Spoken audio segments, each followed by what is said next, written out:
Hello and welcome, one and all, to an unlikely tale, The New Few.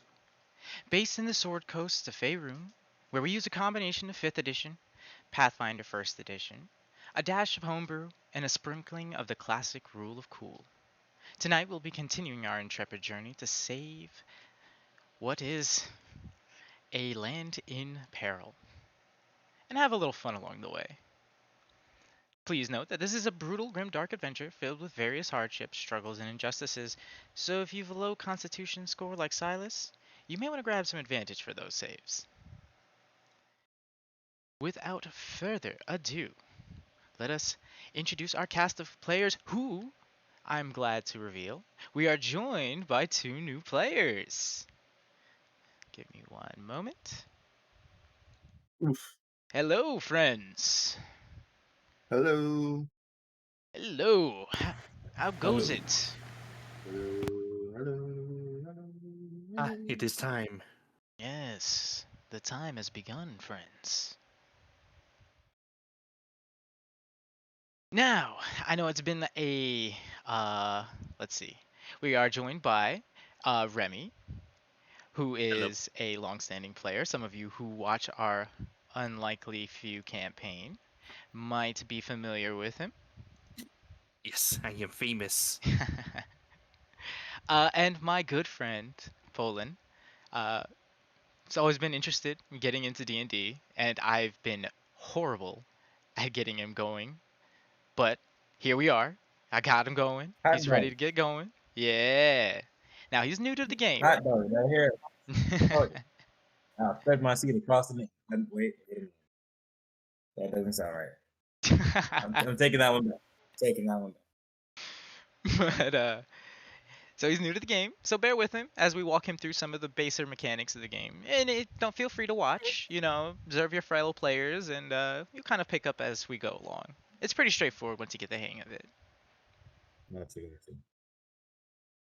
good. With that said, you got access to your sheet and everything. I just want to make sure. Oh, I suppose. I'm not too sure. Oh, let me see. So what you'll want to do is on the far right side of the screen, in the UI, you'll see one of the little tabs over the chat box that says Journal. You'll hit that, and you should see your character. Let me name him really quickly, because you did give me a name for him proper.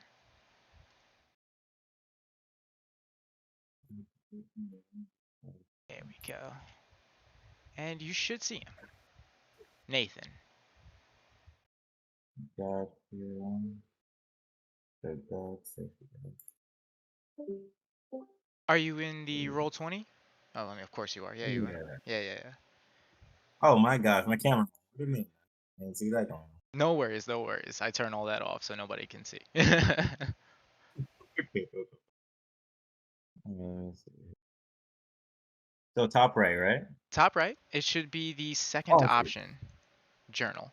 That's what Perfect. All right. Now I know it's been 2 weeks since we last met up.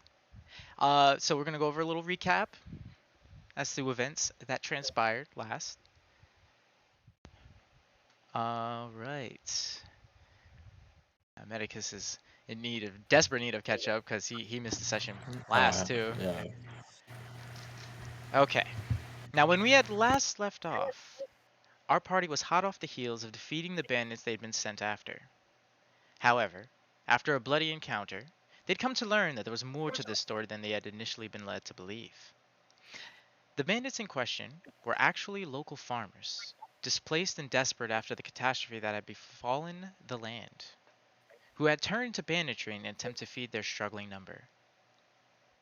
Deciding that it'd likely mean certain death to bring them in to Pizzoli, they came up with a difficult but pragmatic answer to this issue: to bring the infirm, elderly, and those of vulnerable status to the city in the north, Valleki, and that the remaining bandits, those who had participated, would be presented to Zuleika, leader of the pack, a local tribe of werewolves.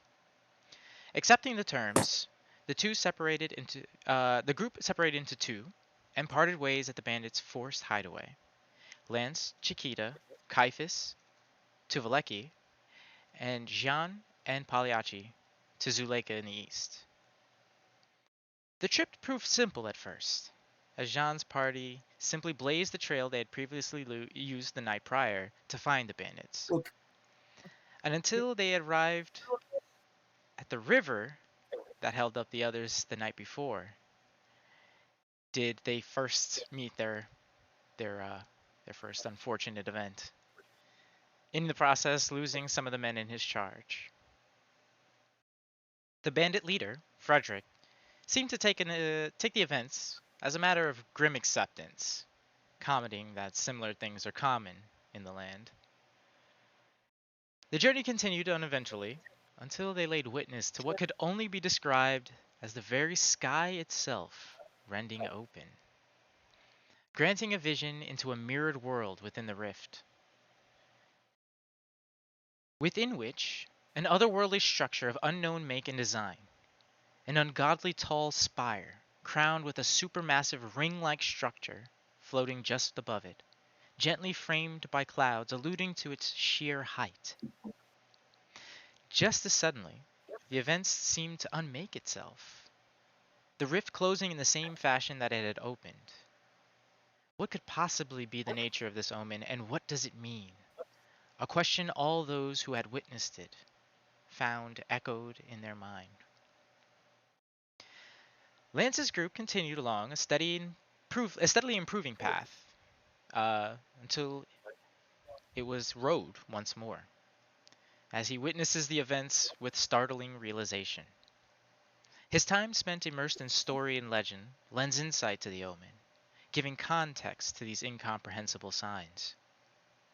As he looks up and witnesses the events taking place, he comes to realize that what he sees is none other than the fabled city of Sigil, city of doors, and center of the planar nexus.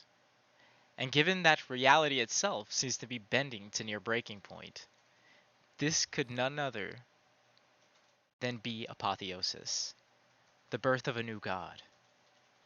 Of which god, or how, he couldn't possibly fathom. But he notes this information to himself grimly. Yet another insane new element he's found himself far too close to since his coming to New Barovia. But thankfully, the remaining ride is without incident. The walls of Valleki slowly coming into sight. Jean and his party soon find themselves in the now familiar forest southwest of the Barovian capital, and using the calls he used in his youth and the night prior, howls out to the pack in hopes of garnering their attention. In time, they hear a response and draw out Zuleika and her kin. In a sign of good faith, Jean makes a case for the men present and offers them unto her ranks, to which she happily agrees, eager to restore the pack's strength after so much loss in recent years. With the deal sealed, Jean and Pagliacci make their way for the lake to the south, hoping to find some of the men swept downstream by the river to the north. While most seem lost, they successfully save one, and after getting him back on his feet, they bring him to Zuleika as well. Satisfied with their efforts, the pair make their way back to New Barovia, where they had agreed with the others to regroup.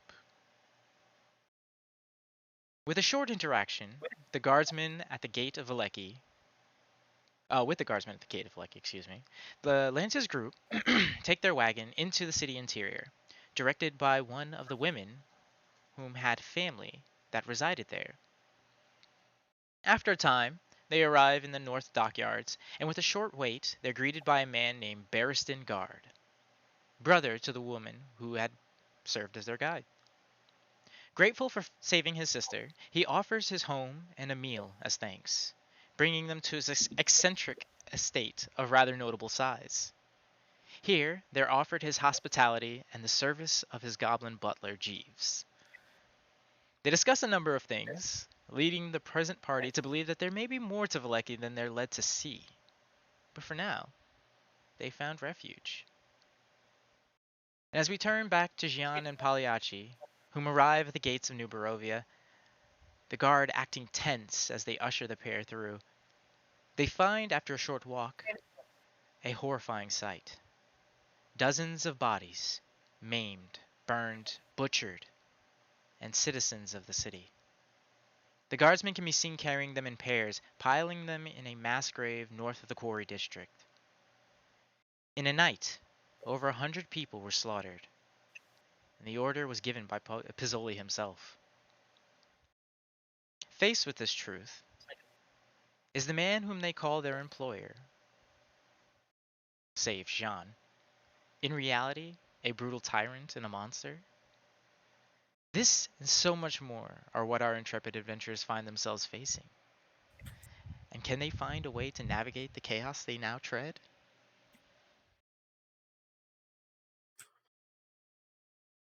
So, with that said, my good friends, where, oh where, do we start? With Party A, whom composes Caiaphas, Lance, Chiquita, or with Party B, composed of Jean and Pagliacci? I think Party A would be a better start since it's just me and Party B effectively. Well, both of are of notable significance, but we'll go with Party A first. Okay, give me one moment.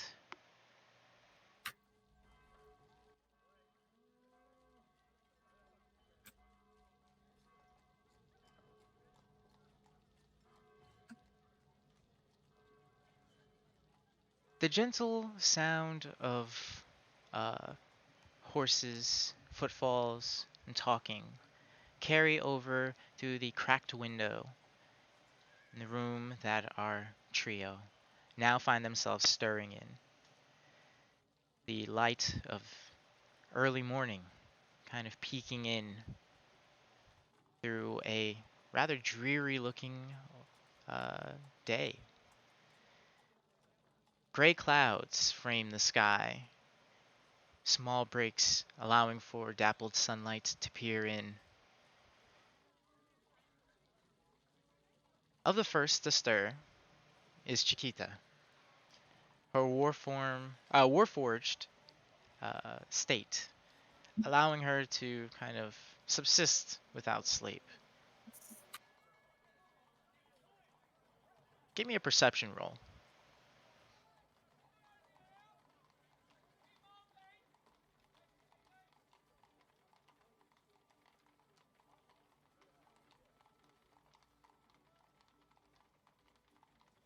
Excellent, 13. You can't help but feel like you're being watched from somewhere, I think I know who it is. but you can't seem to really identify from where or from whom is watching you. Just across from you, in one of the beds, is a now stirring Caiaphas, whom we're gonna kind of move from the stables that he was sleeping in. Oh yeah, he was knocked out. Oh, what happened? Oh god, I have a fucking headache. Do you have ibuprofen? Someone? Wait, where am You I? drink so much. Why you drink so much? Where are we? Oh, we're in a house. Uh, is it a good one? Is it a good house? It's I live pretty in. ugly. I mean, it's pretty bad. It looks terrible, actually. But Is, they have something called a toilet. I've never heard of it before. oh, what? A toilet. Do you want to see? Those, those are real? Wait. I thought that was one of those things that they showed up to like the county fair. Those are real? Yes. What the hell? Yo, where is it? Can Chiquita show him where the toilet is at? uh, yes, she can. As Chiquita begins to sit up from her seat and kind of direct Caiaphas towards the door where the hall is and the toilet can be found just down. Um, What is Lance doing as he kind of stirs from his sleep?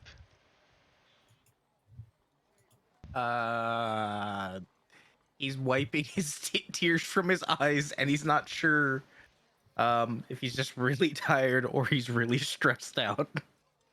And I guess he starts like hearing the noise of the flushing. Well, as they go for the Or- door to open it, you suddenly hear the sound of something like moderately sized tumble and then hit the ground with a deep thoof. As the door swings open, you can see a half-naked Jeeves kind of huddled over on his backside. Uh, just kind of staring up at Chiquita and Caiaphas from the ground. Out of curiosity, half naked from where? Half naked from the He's not top, wearing half naked from the pants. bottom? Oh God! Holy shit! You must have gone to the toilet. Did you go to the toilet? Yes, yes, master. Yes. Oh, Yes! Toilet, yes! Wait. look Yeah. at it. Look at how small it is. What is He that points thing? at his penis. He quickly grabs his the tails of his like butler jacket and tries to like pull them over his front to cover himself. His face flushes a bright green. Also, when they blush, they turn green or bright green. Okay, got it.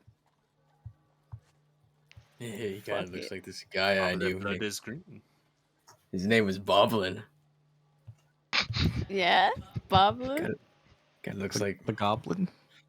somebody I used to know. I miss Boblin. Is that their actual name, or is that the name you gave them? He didn't speak English. I don't know. Master friend with Goblin? Goblin, yeah. Wait, since when was I a master? All of Master's What guests are happened last master. night? What the hell happened last night? Master brought guests. Guest day night. Eat food. Jeeves serve. Jeeves served so good. Then Jeeves thought Jeeves needed treat. So Jeeves went to door and watched the mistress. I hate this. What? Oh. Is that why you don't have any pants on? Oh, Oh, yes, Lord. yes, master, yes. Oh my god. What the fuck? Where are we? Was Apparently it in considered Lysac. evil?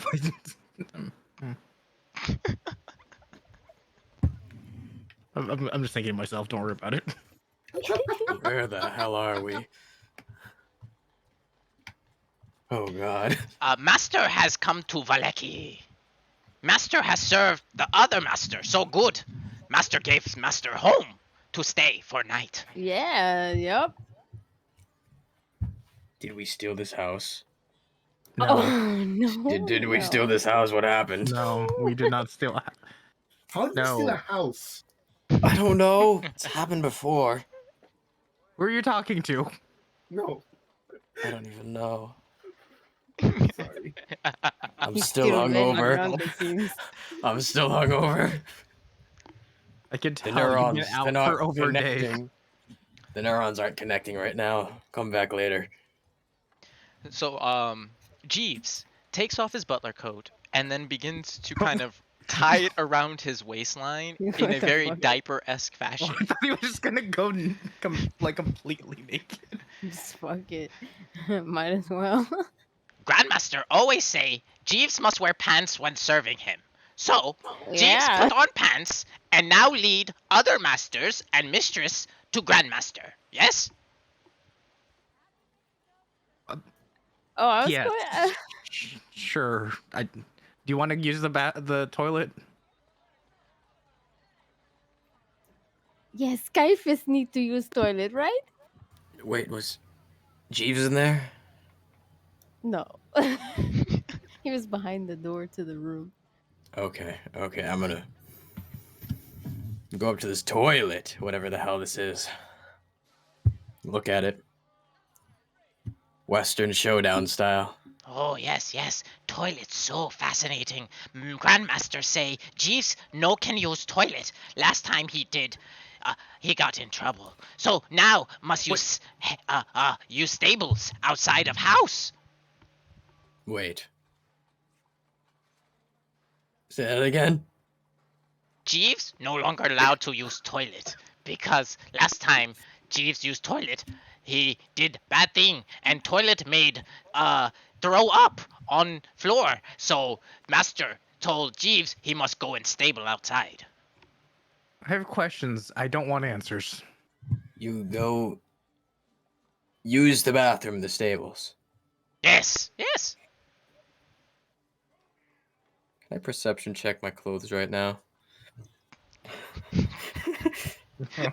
Sure.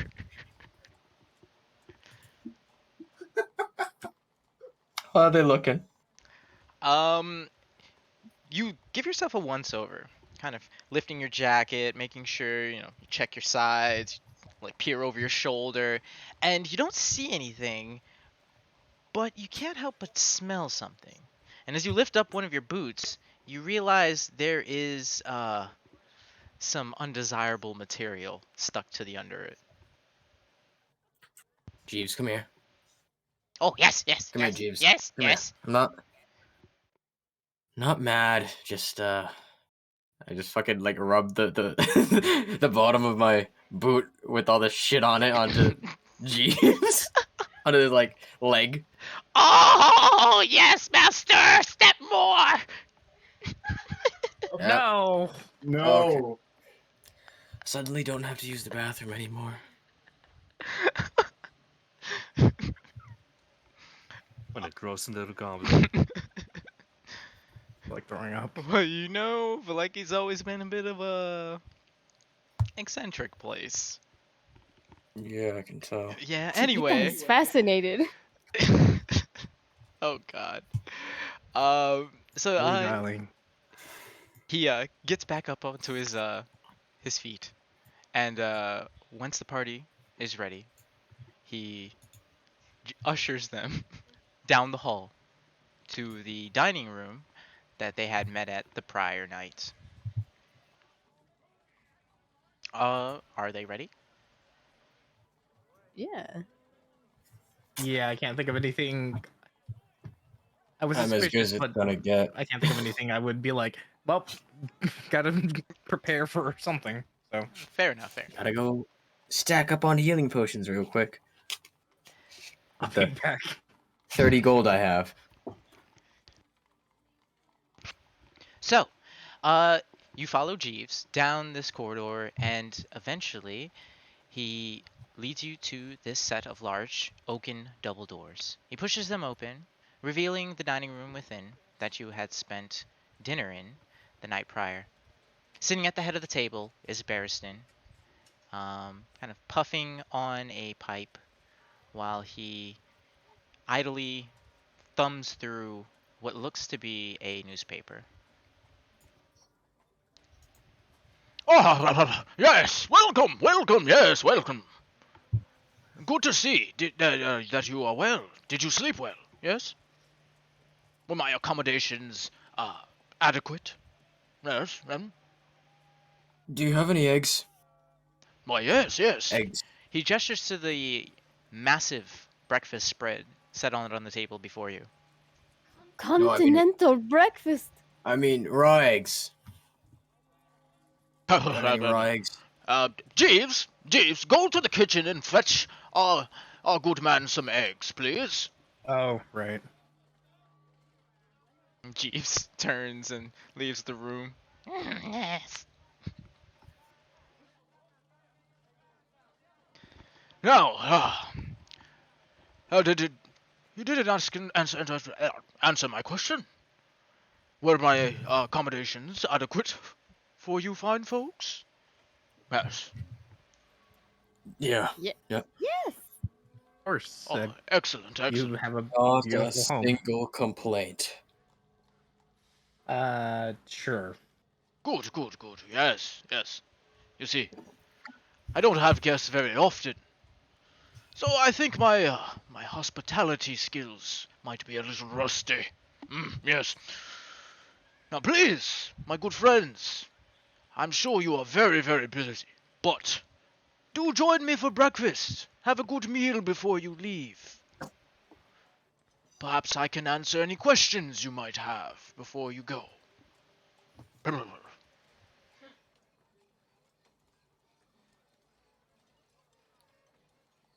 What's on the breakfast table? Just about everything you can think of. Uh, various egg dishes, sausage links of different makes and varieties, slices of bacon varying from finely sliced to very thick cut, uh, piles of hotcakes, etc., etc. Your conventional continental breakfast, I guess. Yeah. All right. I'll put dog on the table. Oh, Dog's shit. probably hungry. He slithers He's down gonna. from your shoulder onto the table and kind of like darting around, his nostrils flaring. Sniffing everything. And I'm gonna be just as messy as dog. Yeah, I was like, I'm gonna start trying to grab food before they start just touching everything. Dog's fucking claws are just all over like all the hot cakes and shit. Yeah, I'm like, no. If I'm- Warforged could gag, I think Chiquita would, because she has this trait where she thinks that how other people eat is weird. Oh, So, Mm.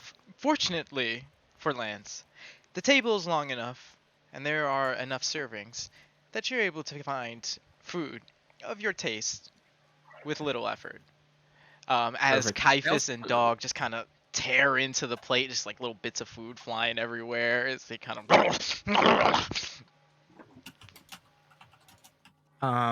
Perfect. I also just had a thought, but I suppose it in a fantasy world, just don't think too much about it. I was like, now that we talked about eggs, I'm just like, for an owlet, is it weird to eat other birds' eggs? You know, I don't think so. Don't owls? Aren't owls like naturally omnivores or carnivores?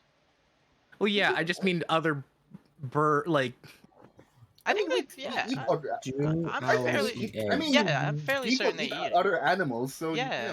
Okay. Yeah, eat they other eat mammals. eggs, It's not young that birds, weird. and occasionally adults. Yes. Yeah. Cannibalism is normalized in I was owl thinking like society. Yeah. human-sized adults. Yeah. Oh God. Okay. Yeah. Okay, Yummy. cool. I assumed that, but I just wanted to make sure before I start Ow. saying he chows down on a bunch of eggs. I mean, it would be weird if it were owl eggs, but these are chicken eggs. Yeah, okay, fair enough.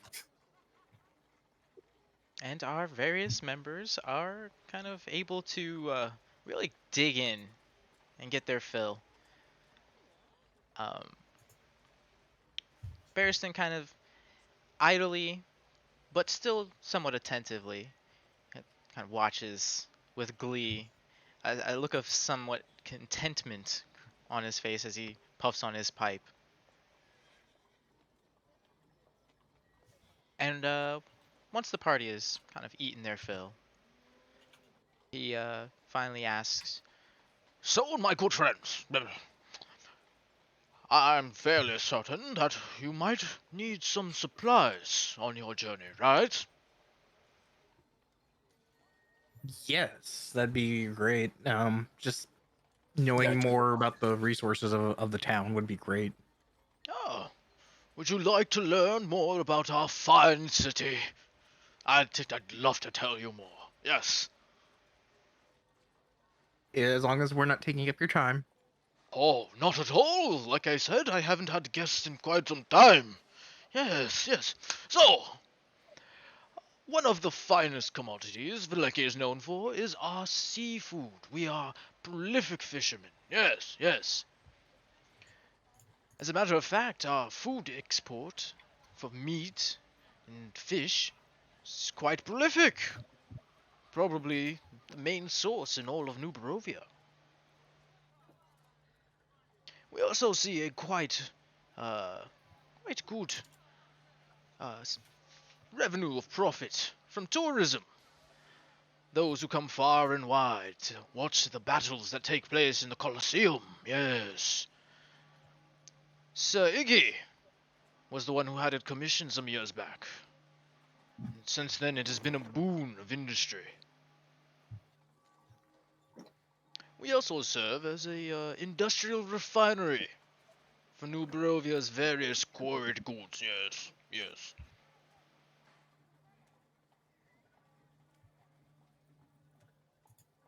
It seems like you're basically your own kingdom in itself. Is there anything that the other parts of the other cities that provide for that you don't have already? He swells with pride at the statement you make about Valleki being self-sufficient, but then kind of glowers a little bit. His expression shifts as you mention what it might lack. Well, New Barovia does provide a great deal of produce, I suppose, and the raw materials yielded from the quarry are instrumental in some of our industries, perhaps. But poultry in contributions to the greatness that is Valleki. Of course, they have the stuff, but you've created into something greater. I understand what you're saying. Yes, yes. It's the fine minds of Valekian education that make it all possible. Seems like a perfect city. I can't imagine anything being out of place. Oh, not at all. Lord Varmir is near omnipotent and omniscient in his dedication to the upholding of Valeki's fine establishment. Wait, you said omniscient? Does he's able to see all over the town? Oh, just a mere turn of phrase, my boy. No, no. Okay. His foresight just seems to be almost precognisant. He's a very tactic man, yes. A very taciturn man. Yes, yes, yes, yes. Hmm. Well, you're quite informed, and it seems like you have no worries about your city, but is there anything you do worry about or fear? He gives a thoughtful kind of consideration to your question. Well, lately, rumor speaks that some questionable events are taking place to the east. And we, of the higher society of Valleki, are concerned that it might spill into our lands. Would you perhaps be able to confirm or dispel these rumors? The story tells of Um, some large mechanical men stomping through New Barovia. Yes. And then some strange. I don't even know how to describe it. Some strange magics, I guess. Some unknown source. Almost wiped the entire city off the map, they say. What is the state of Barovia right now? It's not good. His face darkens. But what do you mean? What do you mean it's not good? Surely they're just rumors. Gigantic mechanical men.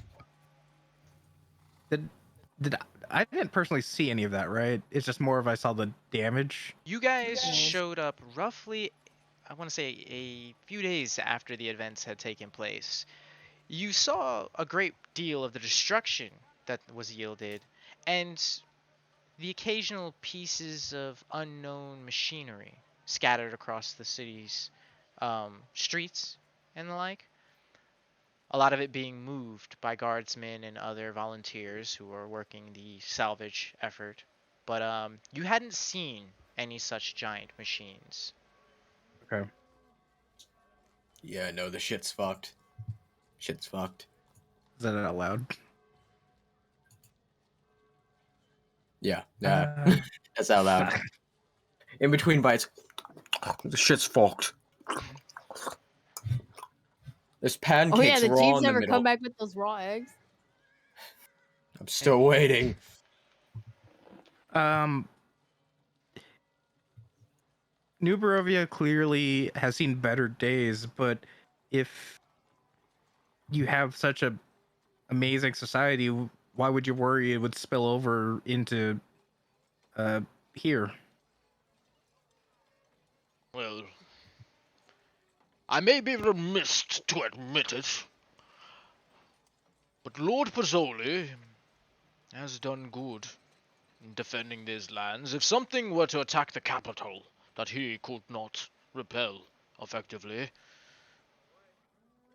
even a reasonable man must be considerate of the implications.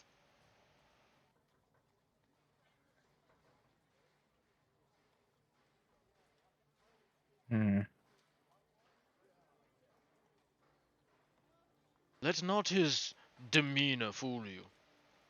That man Pozzoli is far more powerful than he appears. So I've heard.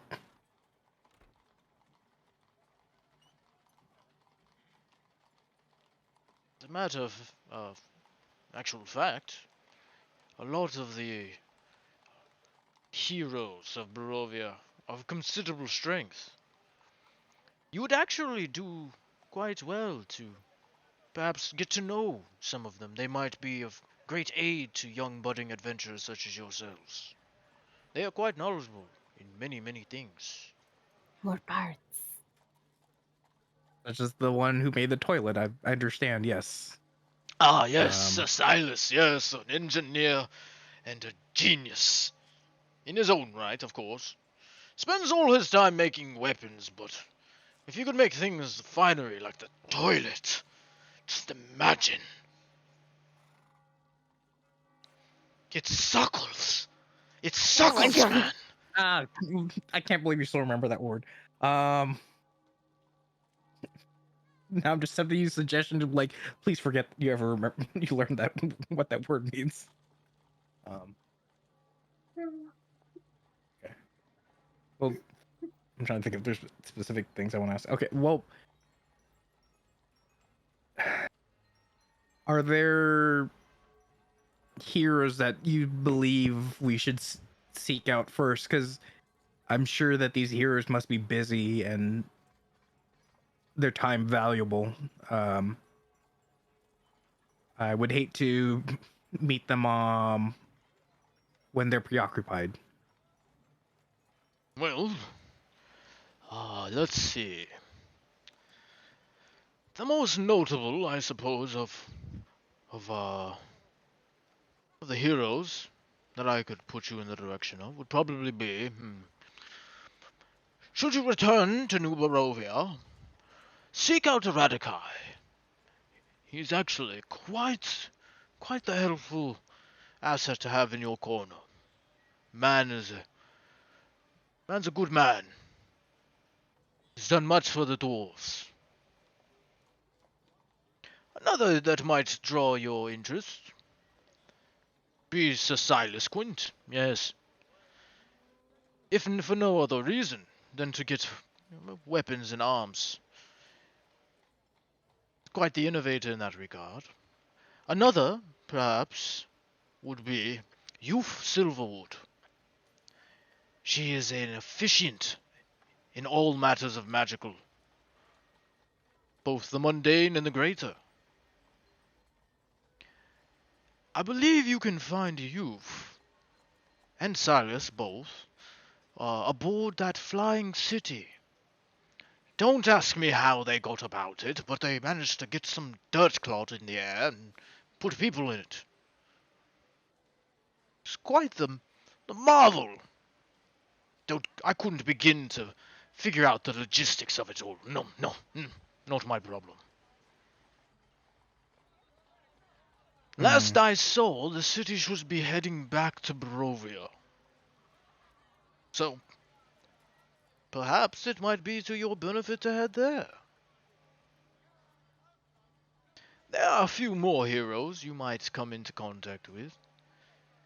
You'll be able to identify most of them by one sigil or another.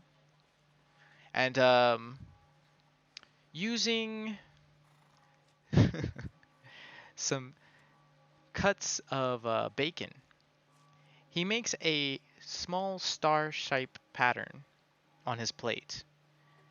Those of the unlikely few bear this sigil, this crest here.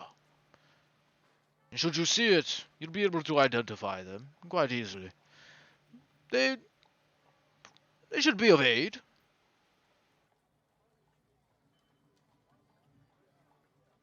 Okay, I'll. As for whether or Oh, not they go are ahead. busy, well, no more busy than any other, I would imagine.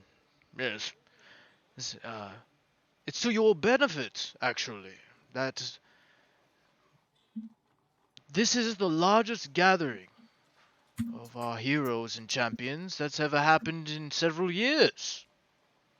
I couldn't begin to tell you why, but it seems a lot of them recently returned from wherever they were.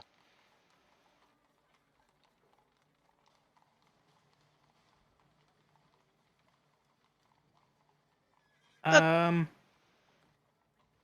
Hmm. Were you gonna say something, or can I? Or I was just about to say, like, that's about all I can offer in terms of um what I can aid regarding to the unlikely few or any of the seven saviors. Yes, yes, yes. seven saviors, huh? Okay. Um. I'll keep that in mind. Thank you for all this information. No part. It's the least I can do for you saving my dear sister. Yes. Yeah, and as he speaking of saving, as he oh, mentions that, by the way, Jeeves re-enters the room. In his hands, he's carrying a very rusty bucket, but in the bucket are several pristine duck eggs. He walks over to Caiaphas, Eggs? bearing the buckets, and then drops to one knee and offers the bucket. Master, your eggs. Yes? Yeah, yeah.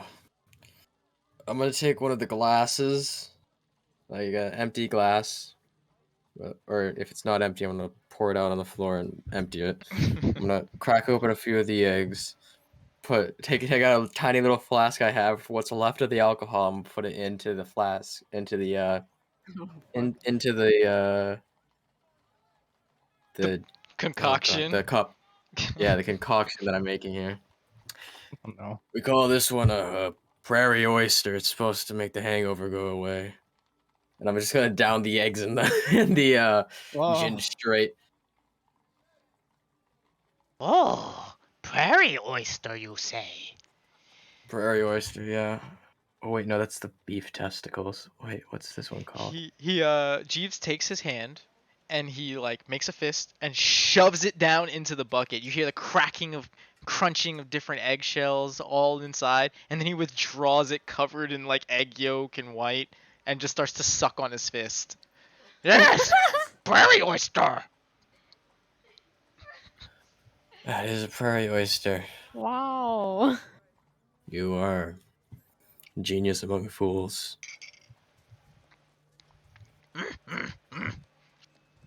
Now, just keep sucking your knuckles. Makes your hangover go away too. Yes. Yeah, your hangover. Yep. I'm gonna toss Dog a piece of bacon from across the table as he jumps up and catches it, and then continue gorging myself on what's left of the food. Says Caiaphas kind of goes back to his insatiable like binge of breakfast goods. Uh, we're gonna turn our attention for a moment back to the far-reaching Barovia to the east.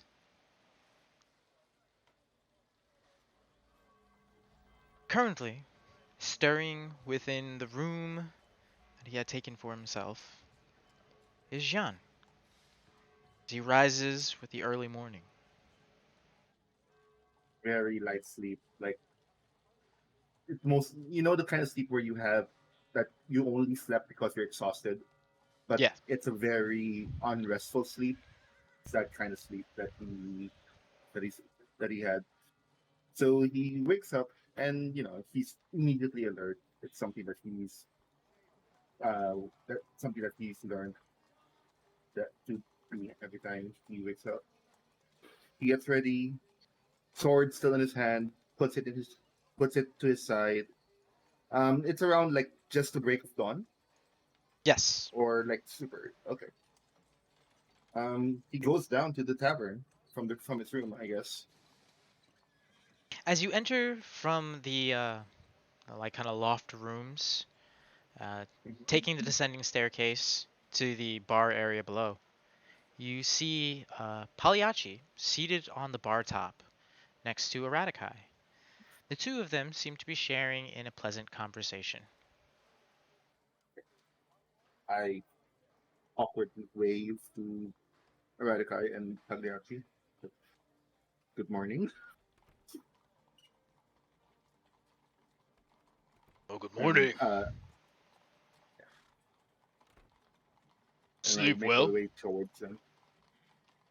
I slept, not well. Aye. Grim days in Barovia indeed. From the short time I've hit that here, there seem to be nothing but grim days here. Yeah. Um, Wasn't always like this. really. Yeah. Were things better? It's only been in the last year things started getting weird. Um, can I do an insight check on what was this? Sorry, on Radikai. Just I want to see what kind of per what kind of person he is. Like the way he carries himself. Was he like a former warrior? Was he like Okay. because he's Yep. I get an air from him, but I'm not quite sure what it is, and I want to see. I want to try to figure out what it is. Okay. Go ahead and roll. Hit us with that insight. 15. Beautiful. Okay. So you kind of give Eradikai a quick once over. Something you've done a few times in your travels when kind of assessing a person and their grit. As you look over Ratikai, taking in the more finer detailed features of his personage, from how he carries himself, from the way he talks, and his mannerisms and gestures, what you glean is what you could only describe as a tired veteran. A man who's fought hard. A man who's done a lot. Deep calluses and welts in his palms, um, almost as if branded by the intricate markings of what you can only imagine being a handle.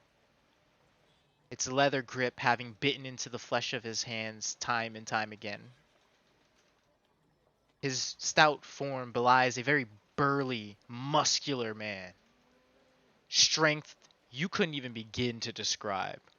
But he handles himself with such kind of finesse that if you weren't wise enough, if you didn't really suss it out, you couldn't ever tell. But this man could probably literally punch a hole through a human being. Okay. Yeah, I had that feeling. And a kindness. You can tell that he seems to be a very kind and honorable man. Okay.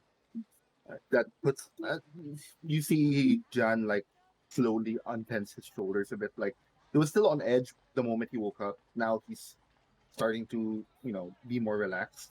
It's like I suppose you had your experiences in building the city to what it was, huh? You can tell you're definitely someone who's had his share of battles. He nods. kind of stoically. I helped build this land to what it is today.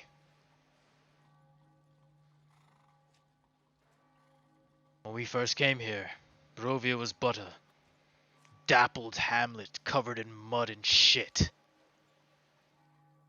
Now, look outside. It's become something amazing. Problem is, ever since we brought this place back from where it was, things just ain't been right.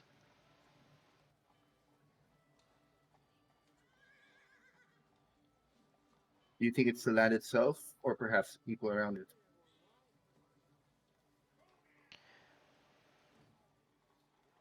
He considers what you say, stroking at his beard before turning to you with a kind of hardened expression.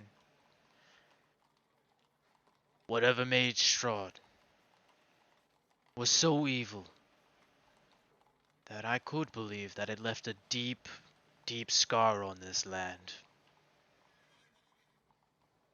Maybe it is cursed. Damn it, it's my home. It's where I was born. It's where I fought, and it's where I'm gonna die. And respect that. And as he's having this conversation, John is like eyeing the Calusas in his hand. That's like just seeing how battle worn it is. And quick, after a short pause, he takes a sword from his side. He puts it on on the counter, steps away from the counter a bit, and then uh, he he he asks Arikai, "This is a bit of a odd request, I'm sure, but you see, I my travels, it's for me to learn the way. It's for me to learn how to use this sword. My master has tasked me to learn all I can from the people I meet, and it doesn't take much to know that you are a great warrior, sir." And he bows and he says, "If you would give me the honor, would you grant me a duel? Not to the death. I would just like to. I would just love to have an experience of your skill." Kind of smiles a little bit. Got a set of stones on you, boy. Ain't nobody asked me for a direct fight in a few years now. Do not get do not do not do not get me wrong, sir. I am in no illusion of winning against you, but I believe I have much to learn if we did if we did clash blades. Oh, Blades, my boy. He smiles. He turns around and, with a leap of agility, belying his stout, muscular frame, he leaps up several feet, grabbing the handle of the massive hammer stuck up onto the wall just above the bar, and wrenches it down with a single yank.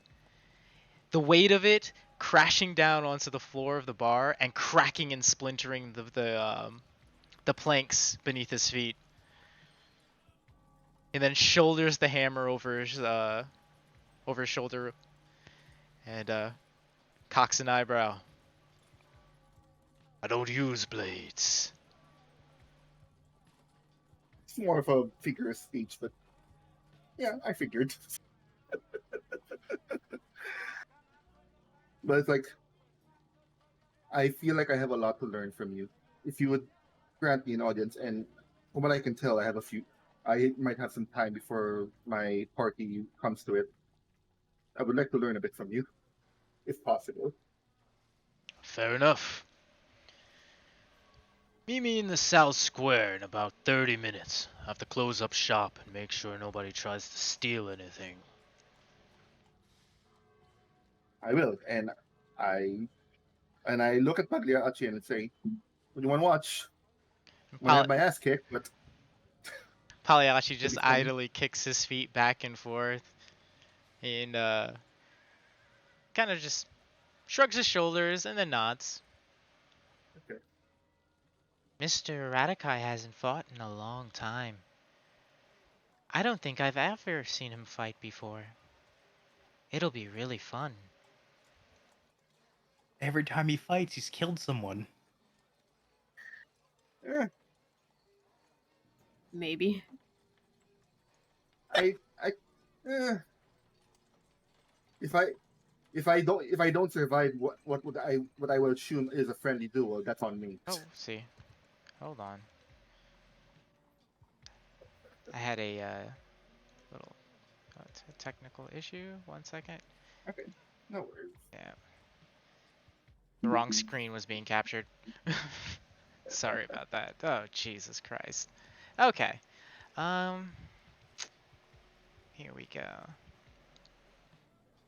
But he I nods. make my way. Yeah, I make my way towards the south square. All right. So, we're gonna swap back over to. Actually, no. We'll continue. This would be a perfect entry point. Just give me one moment.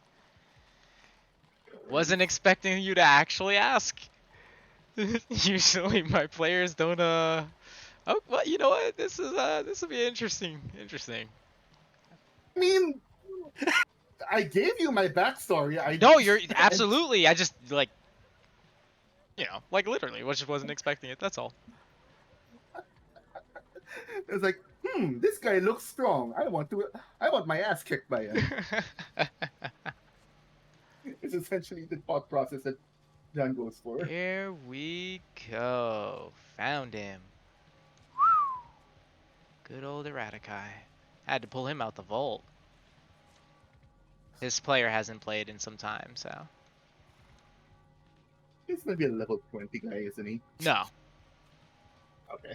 He's powerful, but he's no level 20 character powerful. Okay. He's only 19.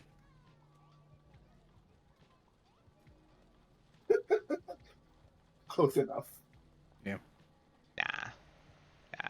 I wouldn't do that to you. Never. That's not right. I mean, again, this is not to the death. Oh, I know. Of course. Yeah. Of course. I just think it'd be funny. Like, oh, you asked him. You saw the description of him. Okay. Yeah. Oh, I know. Again, I know the fight I'm picking. So as you're making your way down the road, you seem to notice someone who doesn't really seem to belong there. A man dressed in thick hide armor with a quarterstaff strapped to his back. Kind of looks a little lost as he peers about.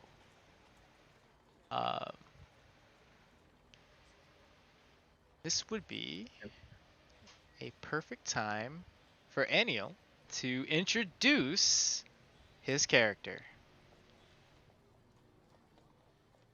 Hot dog it. I don't even know where to begin. Hot dog. Well, you can start with a description. What does he look like? He's a medium build.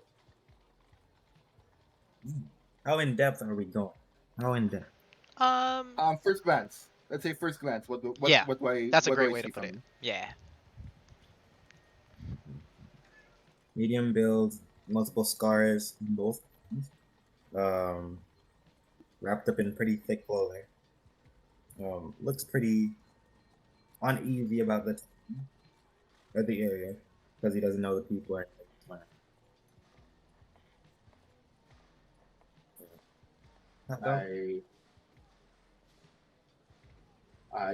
eye the, and he sticks out like a sore thumb, right?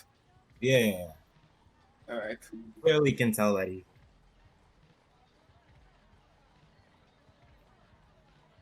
Can I like insight? Can I just at least get? Can I get a beat on like? Okay, what is this guy planning? What is he seems to be up to something? Do I Yeah. need an insight check on this or? Yeah, feel free to roll insight if you're curious. Yeah, close. I've already seen a lot of things happen in this place, and I'm a bit paranoid. 12. Okay. So at a first glance, as you had done with Erratici previous, you try to read the man before you. You can seem to come to some kind of rough understanding. He doesn't seem bad, nor does he seem wholly good. He looks like a guy who's seen a lot in his life and does what he needs to get by. Pragmatic, Okay. but in a reasonable sense. And what does he look like he's doing? Is he like looking around? Is he like trying to ask for like what is his demeanor at the moment? What is he doing? What would you say? What would you be getting yourself into? I'll see. Just looking around, scanning the area. Trying to kind of get a lay of the land and a Yeah. feel for your bearings.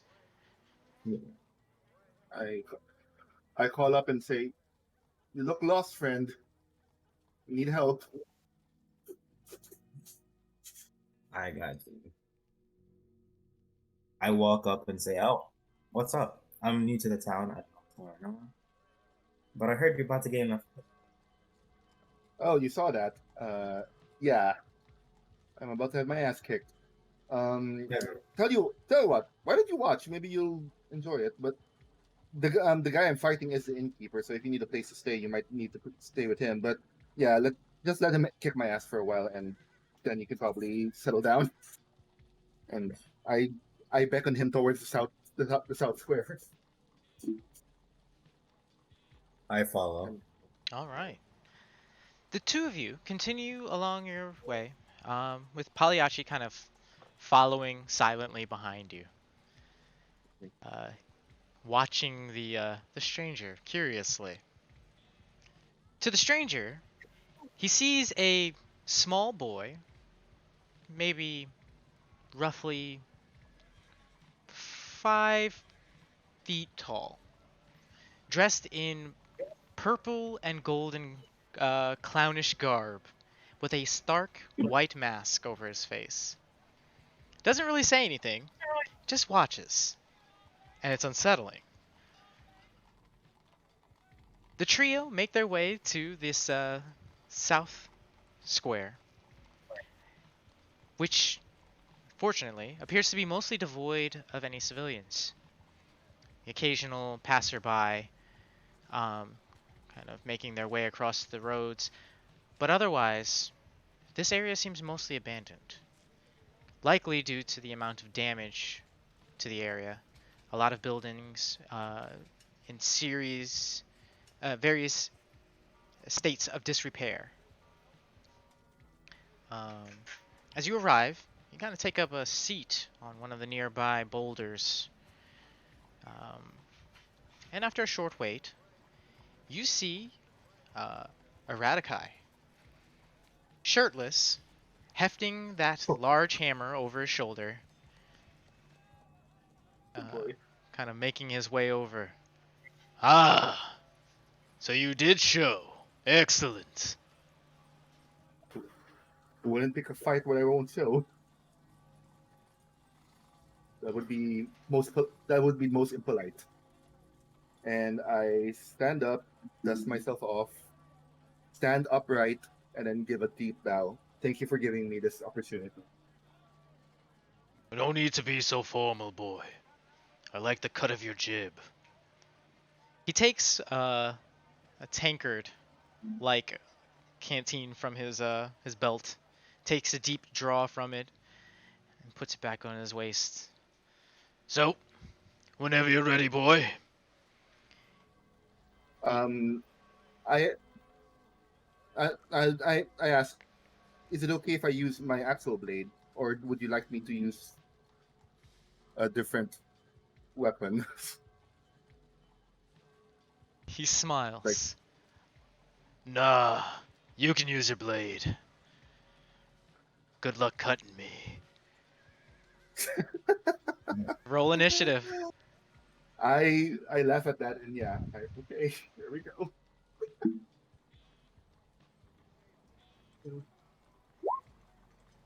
Oh god damn it.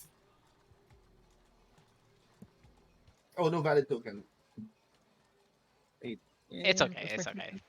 It's for some reason it doesn't like to play well with the initiative tracker. I was trying to fiddle with it with some programming, and maybe I All right. broke something, so don't pay that any mind. It's just throwing an error. All right then.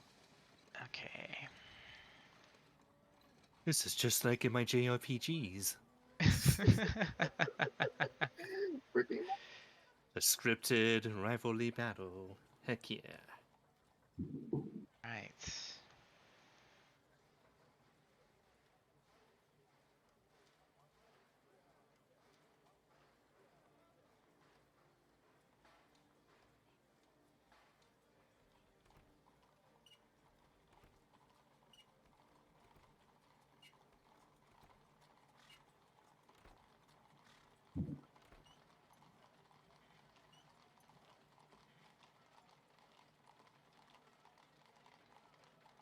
Oh damn you, Jian, you stupid man.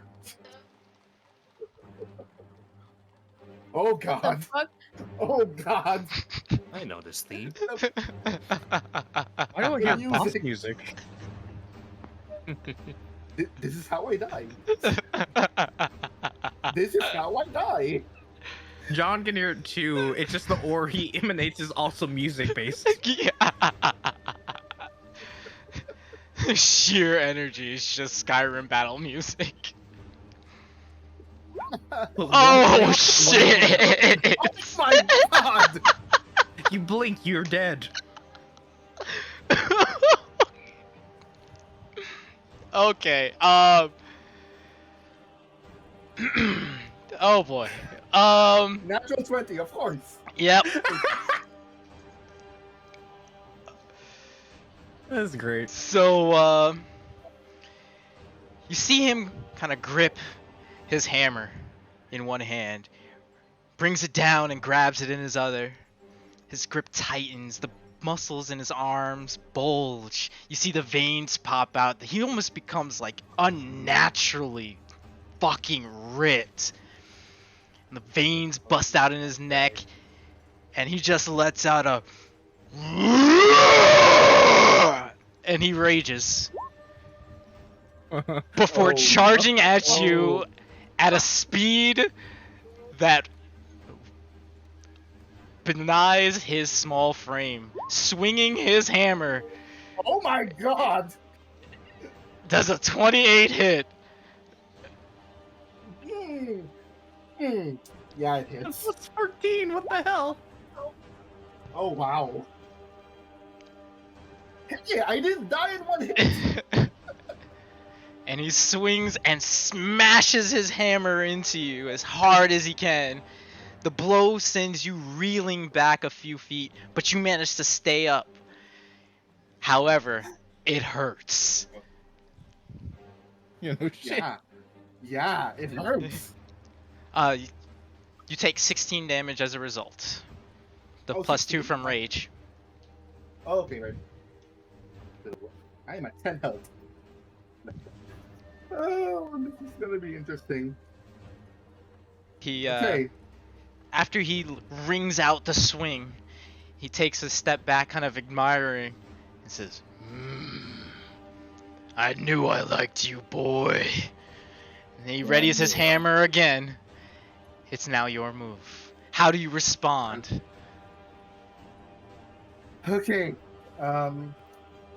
I take up a stance and I try to relax and start doing releasing a breath and focusing on Eradikai. I use my bonus action to cast Hunter's Mark on him. You got it. Hunter's Mark. It brands into him, searing onto his flesh with golden arcane light.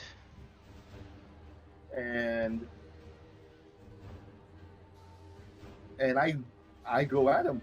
I, using my 45 feet of movement, go directly at him and go for a slash. All right. This is not gonna help. 12. As you bring your sword down with as much speed and force as you can, it literally makes contact and beds in his muscles. Hey, yo. That's good, no? As you withdraw the blade, you see it's done nothing. Okay, he's like, I audibly gasp and like withdraw back.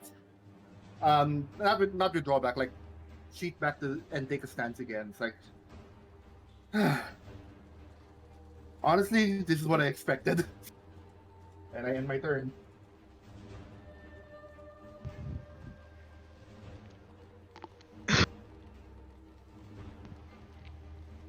Gauging the situation, he hefts his hammer back onto one shoulder, and then charges forward, fist raised, swinging with all his might.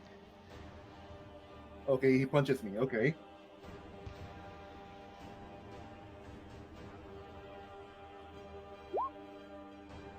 $15 hit? Nope, misses. Okay. As the fist comes sailing past your head, you feel as if, like, death is carved onto this fist. If it hit you, it would have probably taken your head off your shoulders. like Genos and Saitama. Yes, yes, exactly. It's the serious death punch. Yes, that's exactly what kind of energy this shit had. Oh, man.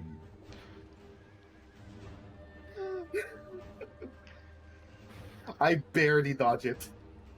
And as like, it literally by one, I barely dodge it. impressed, you see him take a step back with one foot and then reel backwards for a backhand, taking a second swing with his fist. Okay.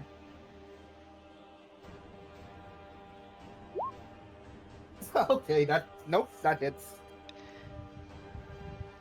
And as it crashes into you, the blow is powerful. I am. And like almost folds you as you get caught by the backhand. I'm unconscious. Focus. Wow. And Knocked out in 12 seconds. as the fight comes to an end, Radakai kind of takes a step back. He sets the head of the hammer down onto the ground and immediately leans over, attempting to kind of offer first aid. Okay. Take a medicine check.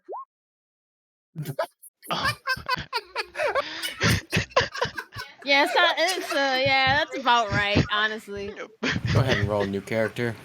He spits on you. Hey, yo. Fuck up. As he attempts to provide first aid for you, he like reaches down to trying to kind of like give you a little like gentle slap to wake you up. I thought you were gonna say snap his neck. Snap. No, you don't snap your neck. It doesn't snap your neck. But he does give you a black eye in the process. Okay. He's like, shit. I think I got a little too into it. Hey, Pagliacci. You.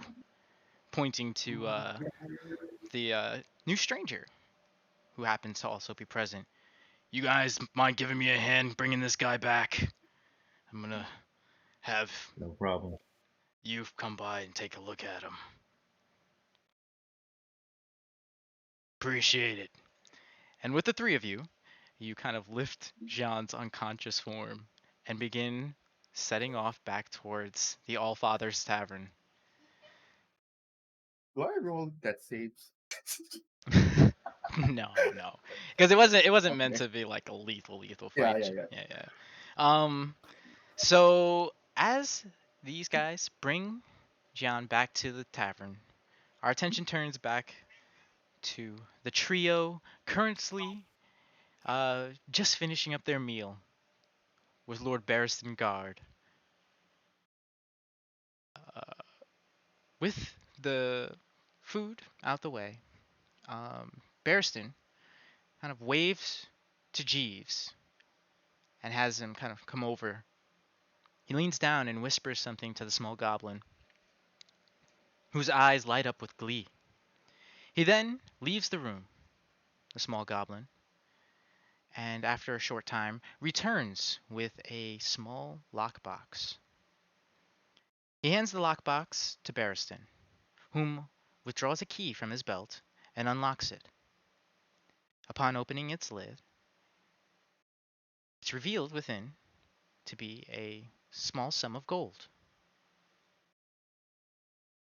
He counts out a sum before bagging it in a small leather pouch and tosses the sum to the trio. This should be enough for you to all get some supplies and material before you head out. Within the bag is a sum of 100 gold pieces. Nice. Oh yeah, I needed that. So we're splitting it a hundred. I mean, I can hold it all. I can No, hold it all if we need to. no, no. We'll split it I don't know, now. dog is We'll pretty split good it at now. guarding that type of stuff.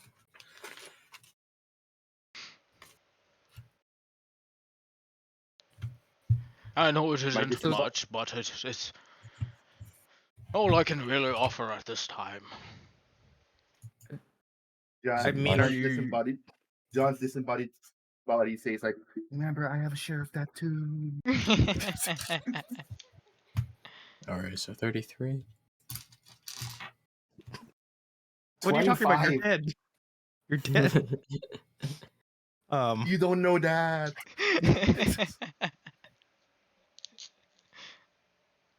Okay.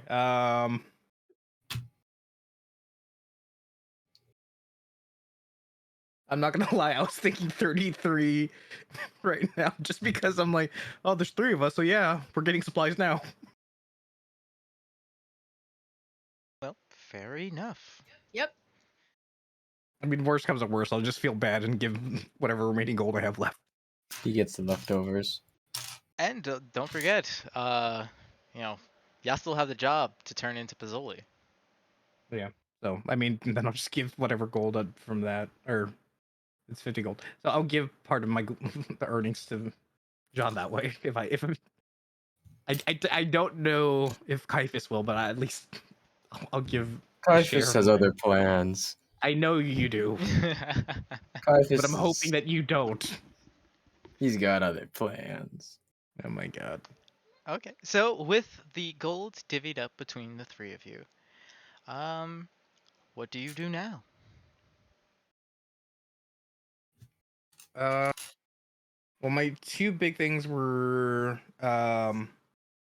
seeing, I guess, the leader of the city or the guild master, and then also making us known to I don't want to say like the supplies, but put in a good name for ourselves if we ever need supplies and stuff like that. Oh, okay, so you want to try getting a meeting with Lord Varmiel, and you also want to go grab some supplies. In what order do you wish to attempt these tasks? I think I want to see how long it'll take to get a meeting first, just because who knows if it would have to be later in the day or something like that, but just also letting him know about, hey, you got new residents or old residents back in the town, just so you know.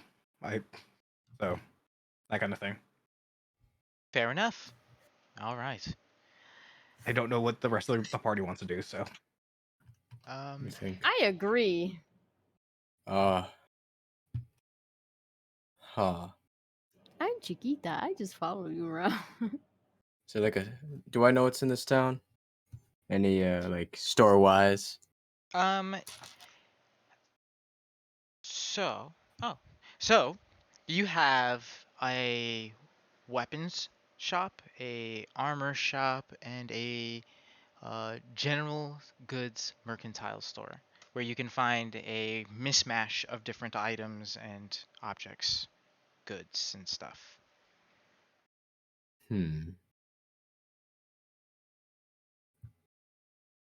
Got a good weapon. Which one would have like magic scrolls and shit? That would be the mercantile shop. Yeah, let's go there. I'm gonna go there. All right. Try my luck with that. So, with the three of you kind of now having in mind what you want to do before you make a trip back to New Barovia, you make your way to the exit of the shop. Oh, not the exit, the exit of Bearston's property, and ask for directions to your respective destinations, to which he gleefully provides. He does note that Varmiel's schedule is inconsistent, and it may be a while before you see him, or it could be the same day. Um, Could I inside check before we leave this guy? He's very nice, and I'm not used to this type of shit. Let's see. yeah. Suspect. Yeah, I'm not sure if you listened to the last session where I did like 5 insights on him. I was like, I don't trust him still. I don't know. Just in case. Just in case. Quadruple checking, you feel me? So, what are you specifically attempting to incite from this kind of Alright. surveying of his personage? So the man's obviously very nice, and honestly, he's overly hospitalitous, you know? Like, he gave us a feast for practically free. Well, he did state that this was kind Other of than the, you know, yeah. You kind of saved do his the work. sister. Yeah, but what's really your deal? I know you have an ulterior motive. Yeah, no, he's got something else. I don't know. This is the food wasn't poisoned, right? Because I had a whole lot of that. You Okay. didn't check. So, Oh. as you attempt to kind of gauge the Well. character of this man, suspicious at his kindness and generosity, and as you do so, you realize that he's being genuine from what you can tell. He doesn't seem to be behaving deceptively, and it doesn't seem like he has some ulterior motive. He may be strange, and he may not be telling you the whole story about Valleki. But regarding his interactions with you thus far, they all seem to be authentic. He seems genuinely grateful you saved his sister. Well, I guess I'm just gonna go with that for now. He's just an odd guy. Okay, before we leave, I guess I'll ask him. Is like, well, thank you. I know we helped rescue your sister, but is there anything, since we're going to be in town, that I could do while we're out shopping and such, or putting a good word for you, since you are helping us with the supplies you've given us and letting us stay at your house? Your party was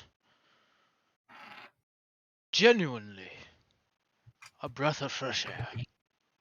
You see, it's been difficult in New Barovia as of late. Things have gotten odd creatures and all the like. I play a brave face, but I'm concerned for Valeki's future. The fact that you, fine folks, saved all those people and brought them to safety speaks deeply to your character. It is the least I can do supporting those who would put their lives on the line for the citizens of the people.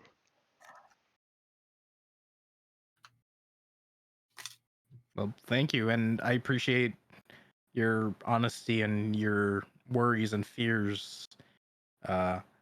I know I'm all new to all this, but I want to do my best to make sure I can make those worries go away for as many people as possible. He warmly places a hand on your shoulder. My good boy, you're well on your way. Lance smiles a little, but you can see that he's still unsure of his path in all this. As much as an owl can smile with a beak, I don't know how that works, but yeah. Hey, elves can smile. Make pretty good science. Yeah, they actually. Okay. I've seen owl smiles before. It looks kind of goofy. Well, Goofy's perfect for Lance then. It's funny. Um, he uh, he smiles in response and says, um, Dark times call for bright souls.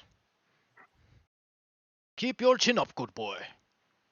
and he gives you a gentle pat on the back and heads back into his estate, giving you a short wave before closing the door behind him. I wave, and when I see the door slam or close, I do a deep exhale. I was like, all right, right soul, right. I got this.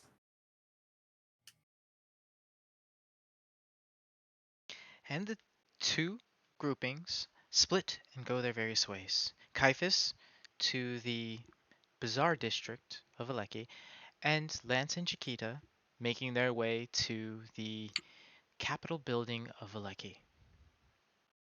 Which one of you would like to go first? I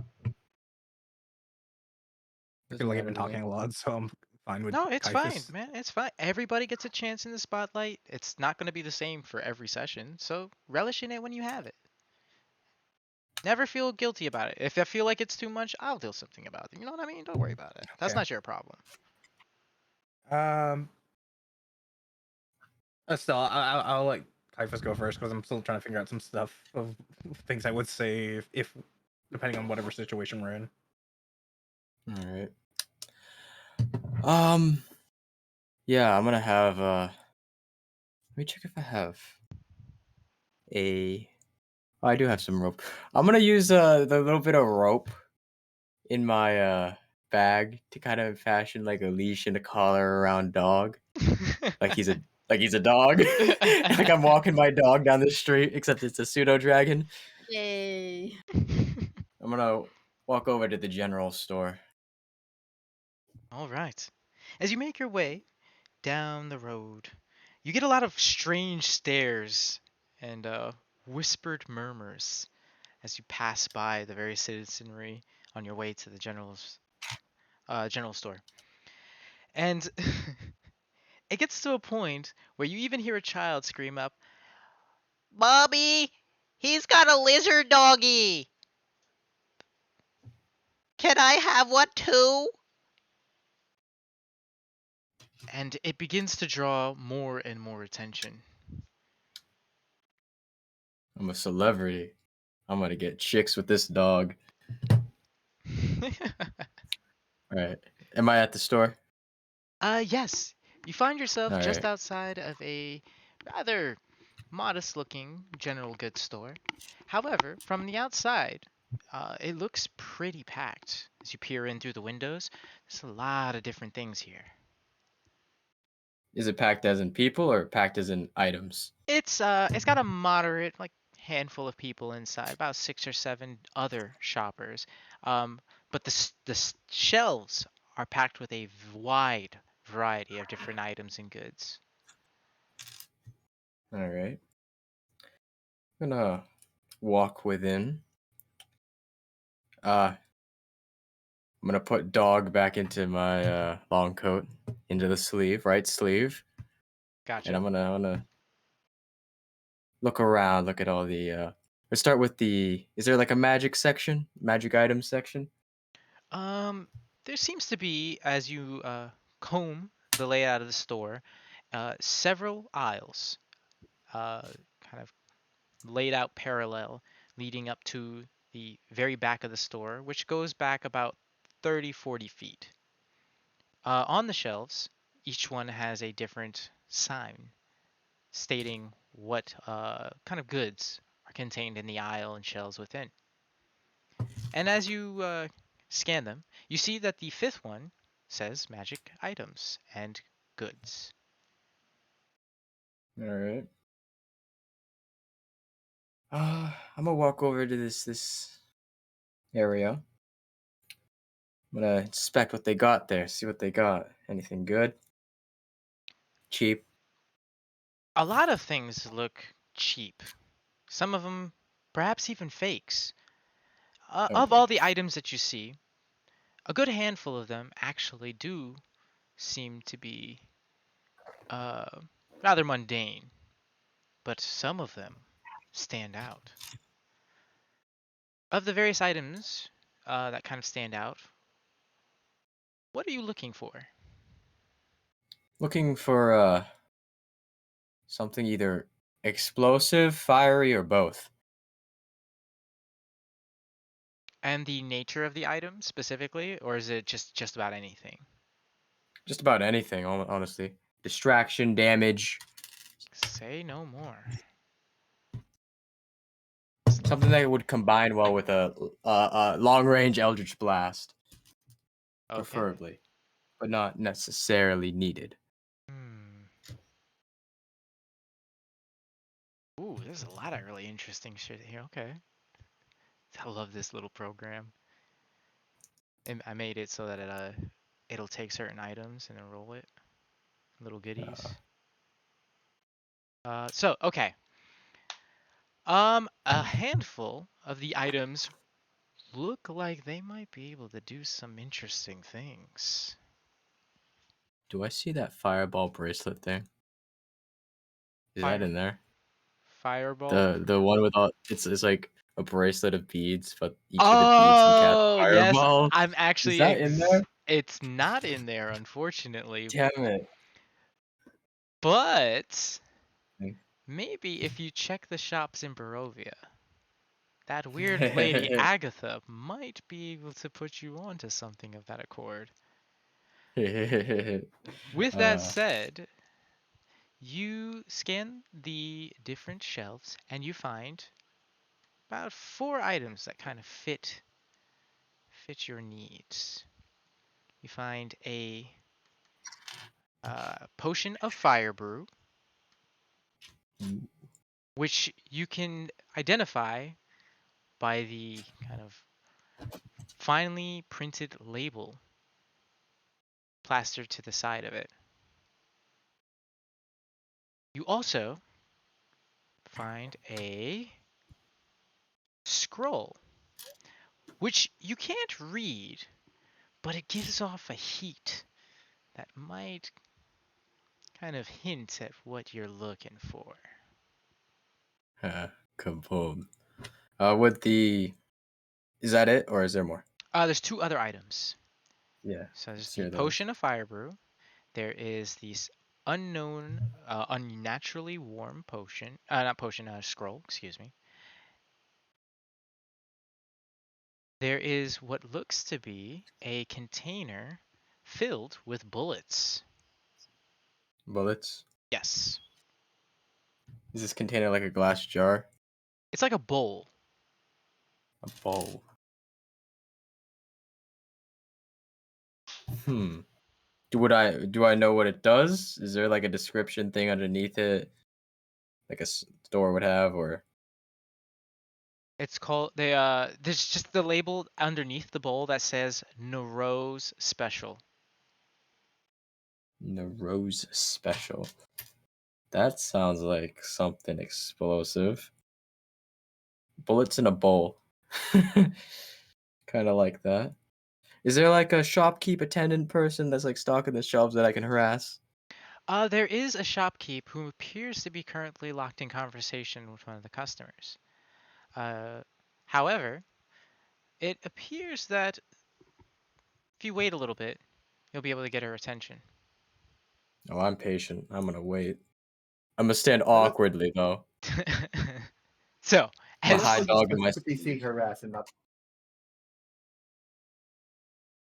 so, as you watch this dwarven woman from afar kind of finish up her conversation with the patron, uh, you see her kind of scan the room looking for something, and then she sees you, and her face twists up in both confusion and concern. She walks over to you in your strange pose. um, A little too rigidly standing up, arms tucked to the side. Hi. oh, hello. Can I help you? Um, what do these things do? I'm pointing at all four of the explosive ones I've identified so far. Seeing you point to the bowl of bullets, she smiles. Oh, that's a good from the good Grandmaster Nero. He has got a attachment, if you will, to firearms and made his own bullets.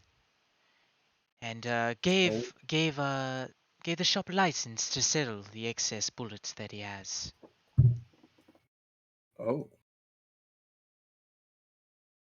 So would you need a gun for these, or could I just light this bowl on fire and send the bullets flying?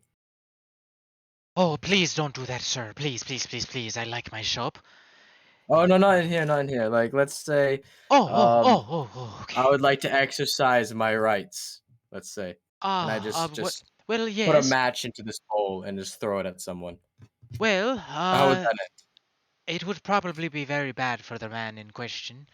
Those That's bullets, good. on contact, give off a small fire enchantment that, it's kind of like a little bit of a localized firebolt, if you will. Oh, I like that. And, yeah, when you fire them off, if you're not careful, they'll all blow up, and you might lose a hand or an eye or a finger, or you gotta be careful. But Of yes, you course, would of need course. a gun. You could also use a gun if you're of a more discerning type.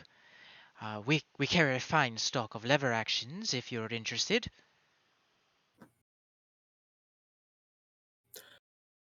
I'm a fancy person, but I'm not that fancy. What about this thing? And I'm gonna point at that scroll that is heating up.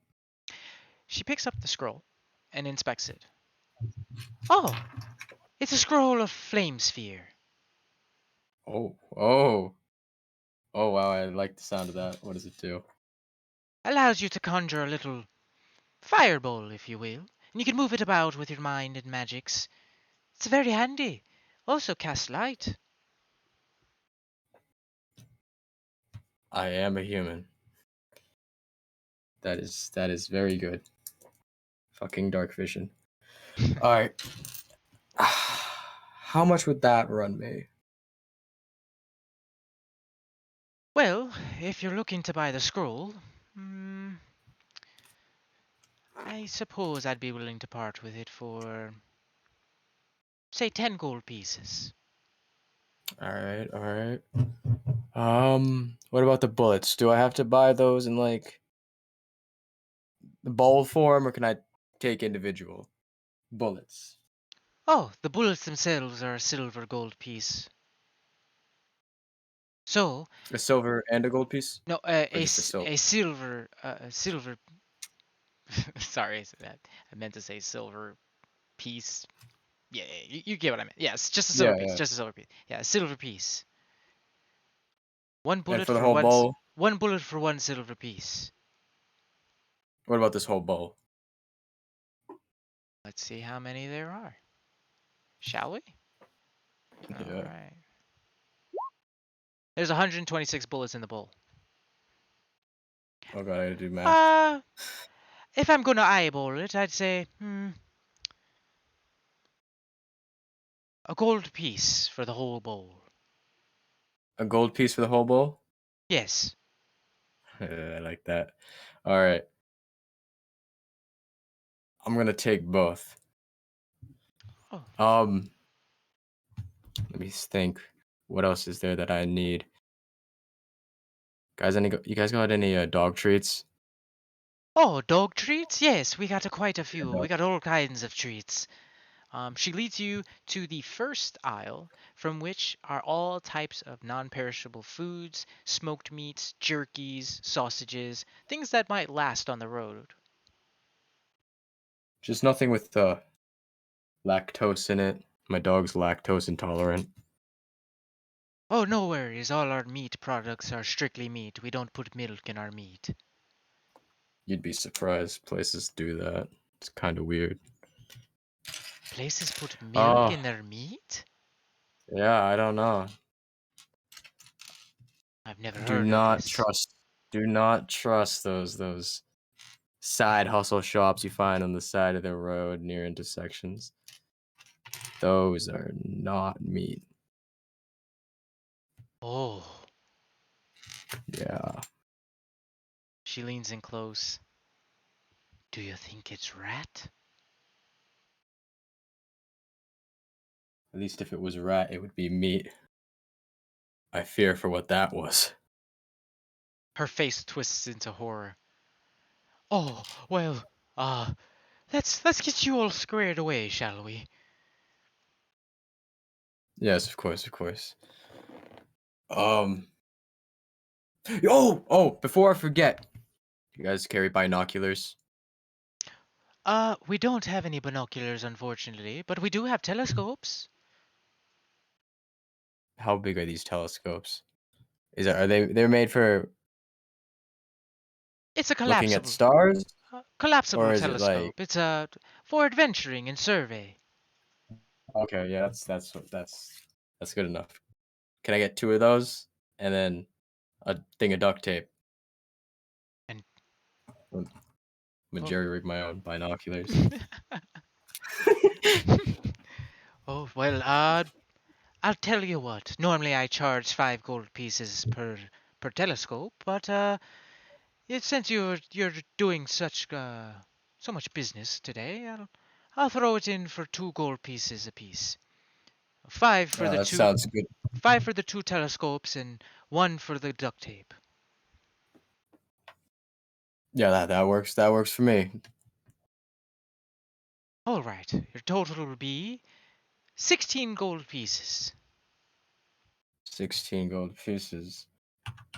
I'm gonna give 20 for gratuity. She smiles widely at the tip. Oh, why, thank you, good sir. That's very generous of you. My dog will be happy to not be drinking lactose-based dog treats. Thank you again. Not a problem at all. And Oh, if you as get anything explosive, save that for me. I'll be back. your name, good sir, so I know who to. Caiaphas Blackstone. Excellent. Okay, good sir. Sir Blackstone, I'll be sure to hold any specialty stock we might get in. Check my list of. Oh no, I don't know undercommon. All right. No, you good. I think that's it. So I got binocular. Whenever you get a spare chance, could you send me the stats for the not the binoculars and the duct tape, but Oh, of course. They're gonna be actually. What's that specifically do you need? uh Like the how hard bullets and electricity? Oh, the yeah, the bullets. stats for I got you. the Yeah. binoculars would be good. I, Just everything pretty much. no Just toss them worries. all in one whenever you get the chance. Yeah. No problem. That's an easy one. Okie doke. Our attention now turns to Lance and Chiquita, who are currently en route to the Capitol building of Valleki. However, along the way, they are suddenly greeted by an unusual sight. A kobold of a stature unlike any you've seen before is currently plodding her way through the city. She appears to be out of place confused, not really certain as to what she's doing or where she's going.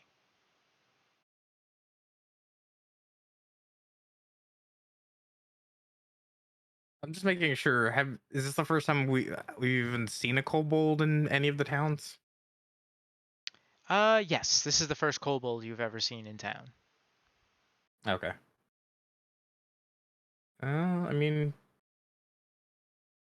What is that? I guess seems out of place, but I'm gonna roll an insight just in case. 18. 18. And what are Whoa. you attempting to elicit from this insightful surveillance of this stranger? Well, you mentioned out of place, but it doesn't say if that's Ah, out of place because they're lost or out of place because they shouldn't be there out of place. oh, You see okay. what I mean? Yeah, now I get what you're trying to say. Okay. Yeah. As you look at the kobold, you get the distinct impression that they don't seem to know where they are or really what they're doing here.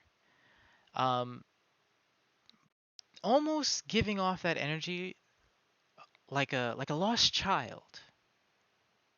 However, upon kind of really getting a good look of her physique and build, she's definitely no child.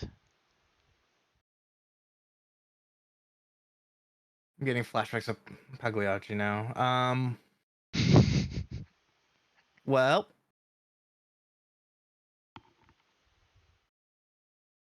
But given the so diversity of given the diversity of the peoples that you've seen thus far yeah. since your time in New Barovia, it doesn't seem so out of character that a kobold would be here.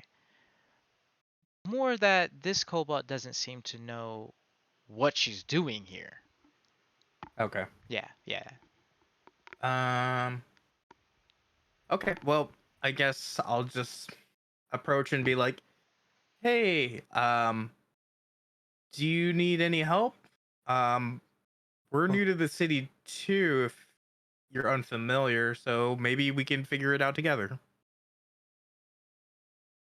Also lost friends. Good. Wait, no, not good. Then, you also do not know that thing that happened in the sky, yes? Uh, y- wait, you know what happened in the sky? Yes. Kaz has seen it far, all the way from Baldur's Gate. It was Whoa. oh, very scary. You're from Baldur's Gate? Yes, Kaz comes from one of many kobold clans there, but it is not a good place. The kobolds, we are very mistreated. So, Kaz fight, but then they take Kaz away from there. But then that thing happened in the sky. It distracted those that were going to punish Kaz greatly, yes. So Kaz used opportunity to escape. And now, Kaz is only wondering what it was, and why it happened, and how it could help her, maybe, yes. I just thought I did So drugs. okay, so you don't know what happened, but you know whatever would the sky cause you to be here is what you're saying? Inadvertently, yes. Hmm. Huh. I still have no idea what happened really, but okay. Um. Yeah, something I don't know the full extent of it, but uh, something drastic happened, and I want answers too. So maybe we have goals that align with each other. Ooh, yes, very good. We are friends then. I am Kaz. All right, sure, we're friends. I'm making a lot of friends out of nowhere. Friends! This I'm is good. Lance. Kaz has always wanted to make more friends. I love friends. Yes, Kaz does too. Let's. Good. And you, what is your name? My name is Chiquita. Good, good. Then, Kaz, Lance, Chiquita, we will find the answers together. She holds out her hand for a shake. I give out my hand as well. Then Yes. Give hand at the same time, awkwardly. Find her size, her hand is probably big enough that it could take the both of them. And she gives a very firm grip. Woo! that's probably gonna hurt me a little because I do not have the strength or average strength even. What's your strength score? -1. Same. Both of you roll a d4. Okay. No.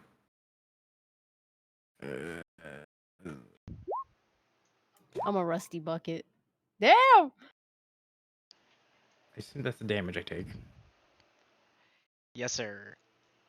Oh, Okay. you're very Really, strong. really wish I didn't roll maximum for that, but okay.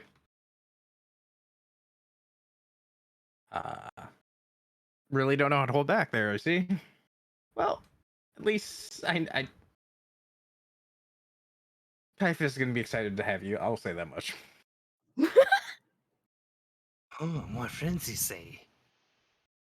You come from a larger group then, yes? Yes. We're all friends. So many Just don't friends. just don't listen to everything they say sometimes, okay? Kaz is thinking she knows exactly what you mean. Good. Also, she lets go to prevent further damage.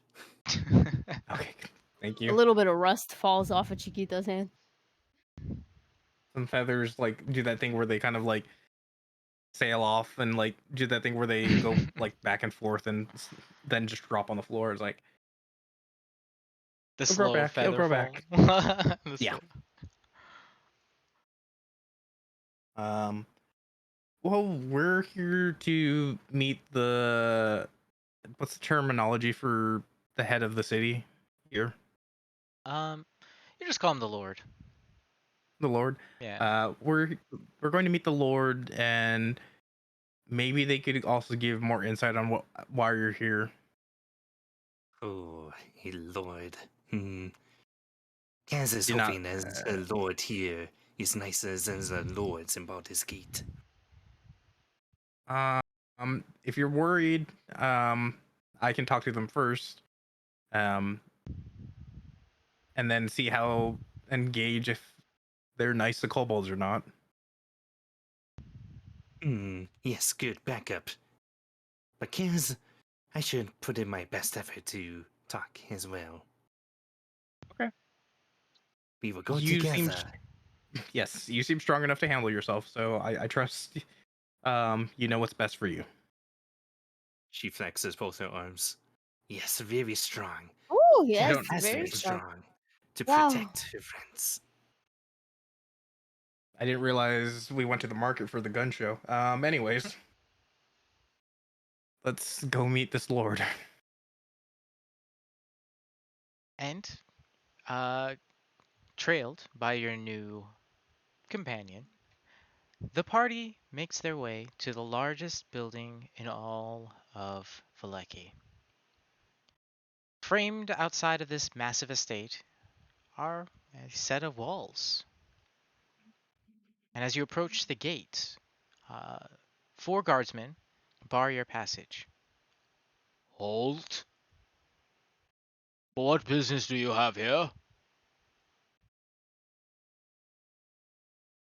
Um, we're adventure. What's the terminology? The hunters. Oh, Um, hunters. Ah, okay. yes. And what brings you here? Well, we finished a mission and we just wanted to let the Lord know that there are both returning and new residents for the city that from bandit attacks that we saved.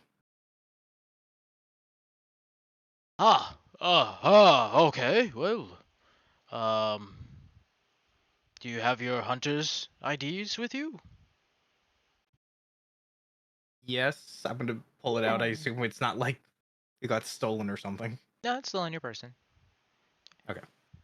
As you withdraw your ID and present it to the guardsman, he kind of looks it over. And these two with you as well? Yes.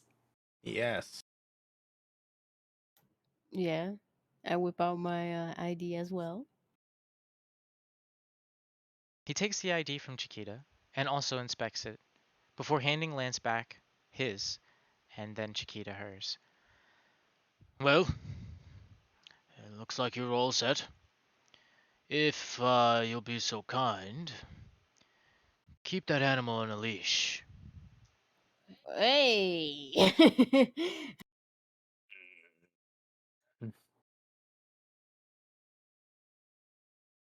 Mm, I Mm, want to say something, but I just nod and kind of like, okay.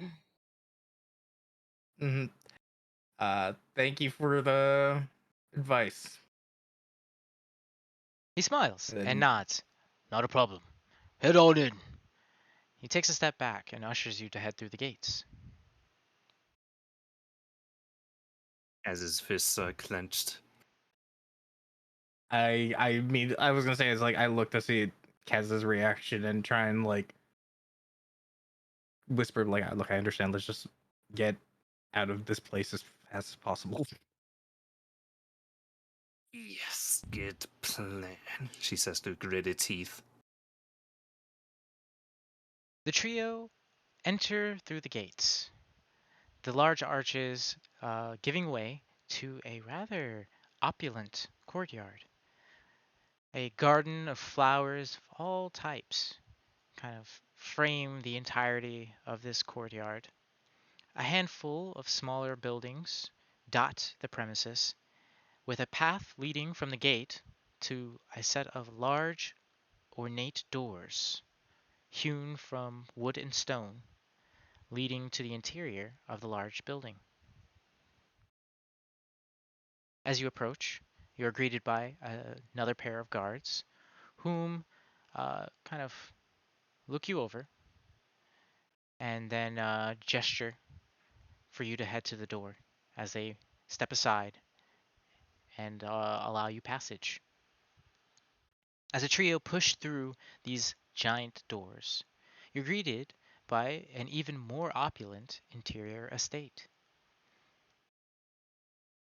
The finest craftsmanship you've seen in this city since your arrival, and perhaps even the most tasteful. A mixture of Victorian and Gothic architecture, inlaid with a tasteful amount of kind of gold. You make your way into this main room, and as you enter, you see a figure on the far side of the room seated in a massive chair next to a fireplace, which is casting an orange light over this dimly lit space. As you approach closer, the figure in the chair appears to be huge, like standing at a rough 9 feet tall. Is it a Goliath then? Whew. No. His bronze skin and fiery orange mane of hair allude that Oh, this individual is of some foreign origin from which you are not at this specific moment privy to. Maybe hmm. with a little bit more combing of memory, you might be able to elicit more. Is that allowing me to roll like history or something? If you're saying Yes, Comey, yeah, like yeah, okay, yeah. all right, Beautiful. 18. As you look over this individual and plumb the knowledge that you've garnered from your years spent with books and legends, his features and traits allude to a fire giant origin. His massive hulking frame, relative to his features, allude that he might carry fire giant blood in his veins.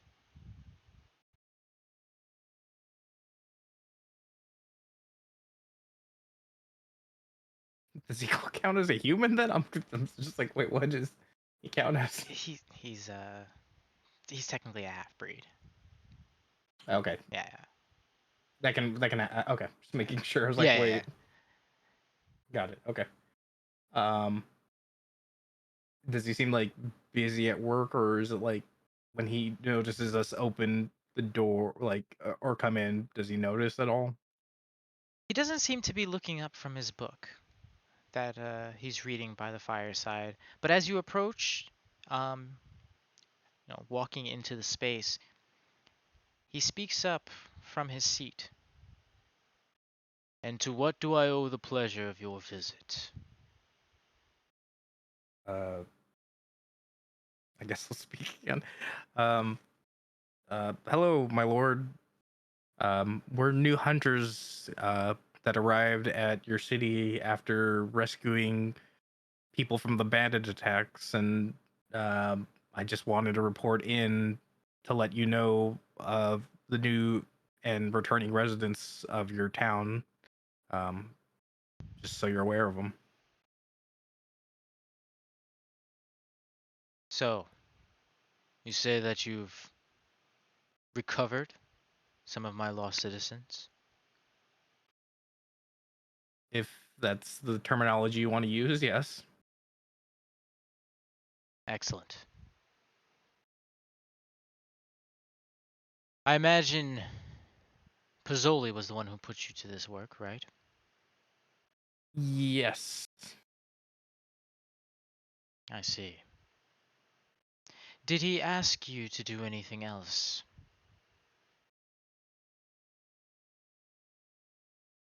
Um,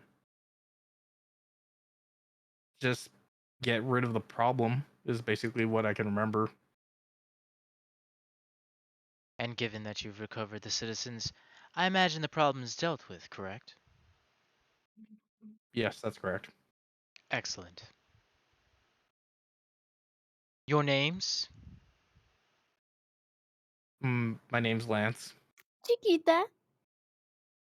Yes, and Kaz was not involved in this operation, but she is accompanied by new friends. He looks up from his book in the direction of the trio.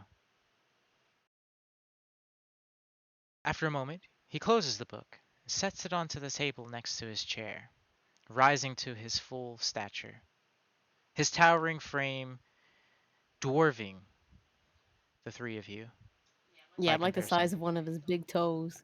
I was gonna say I was like 9 feet tall. And he's a 9 foot tall monster. Um, he's dressed in some rather benign, um, benign clothing. It's modest finery, relative to his position. He approaches the party. As he does so, his gaze and head kind of slowly tilting downward as he looks down at you. So, with the job done, I suppose you want a reward. That wasn't my expectation because I assumed we were supposed to report to Pizzoli. Just wanted to do our due diligence for letting you know of people coming in and out for your town. Kaz is simply seeking for her friends and allies in her own cause. He nods. Well, you see, his job was one that Pizzoli and I had come to a mutual agreement on, as it was affecting business on both of our ends. And those who do me a service will see their full pittance. I don't like owing people things, you see. So, here's what I will do for you. As you folks are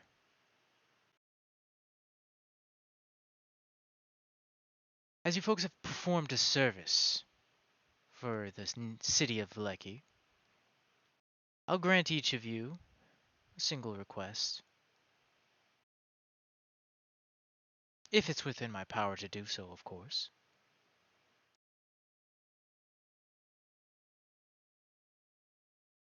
Do we have to make the request now, or is it possible to do it later, sir?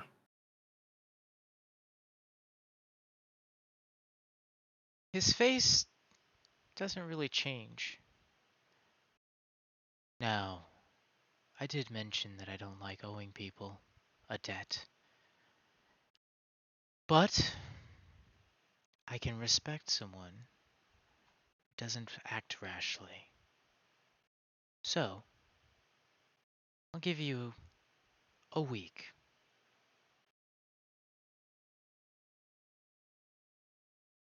I appreciate that, and I will not take that for granted. As soon as I can come up with something, I will return with my request. He nods and then looks to Chiquita.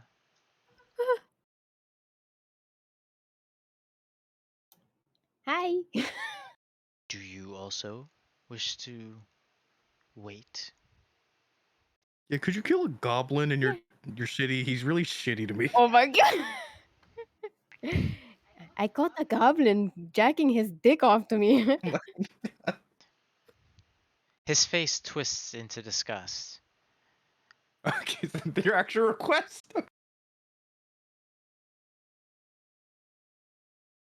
No, it's fine. You know what? It's okay. I'm going to. I'll get back to you in a week about it. Maybe. Whew, maybe I ask you later. His disgusted expression remains.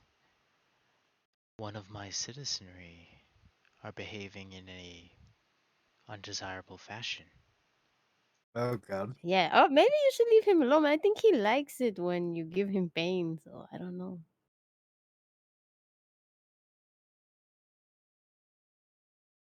Poor Jeeves. Oh fuck. Yeah, I think we might have killed him. His name. Oh, Jeeves. His disgusted expression relaxes, returning to the stoic one that he had originally. Excellent. Excellent. God. You see, Valleki operates under a certain standard, a certain code, a creed, if you will. Those who violate this creed upset the order that I have exerted over this city. And I can't have something subverting my authority. Uh, yes, this is good to know.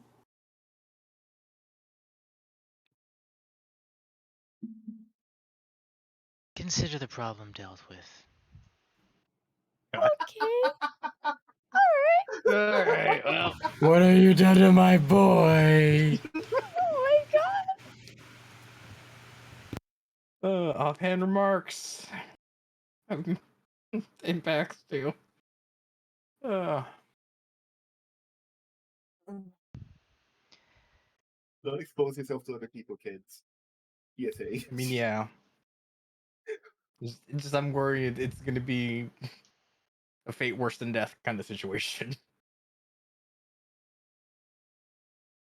Because we're just meeting all these like older badasses who can kick our asses. I'm like, oh my dear God. Yeah. Yeah, at least you didn't pick your fight with one of them. You chose your fate. That's why I'm trying to be respectful right now. He stood up. I can see how tall he is. I'm not stupid. Um, Wow, I think this was a great meeting. I think I'm going to go wait outside. Okay, I'm going to go outside. Chiquita leaves. go, This what? whole Okay. situation is making her joints very stiff. Oh my god. All right. I do a quick bow, and say, um, I appreciate you letting us into your city, and we want to make sure we respect and honor it, because you clearly have a well-run town, and we will return with our requests as soon as possible to show our respect to you as well. He gives a single curt nod, turning away and returning to his seat by the fireplace. I look forward to hearing from you again by week's end. I thank him and I shakily walk out. Yes, very good. I go too now. When I feel like we're out of his hearing, which I don't know how long that will take, I'll let out a deep exhale again. Kaz gives him a pat on the back. Ooh, that was very scary for Chiquita. If Chiquita was a human, I think she would have pissed herself. Oh, Kaz is very used to Norbos being so posh, so frail behind the fancy walls. But this one, oh, that is a formidable opponent. Yeah, no kidding. I can see how he's in power and keeps Yes, it. yes, yes, very much. All right. Well, at least we have some requests. Chiquita might have used hers, but we'll figure it out. Anyways, let's get out here and find Caiaphas and maybe get some shopping done. Kaz Remember, will follow along. remembering that Caiaphas mentioned he was heading to the bazaar, the trio make their way to that section of the city. And as you do so, you just witness Caiaphas making an exit out of a store known as Erneg's Artifacts and Relics.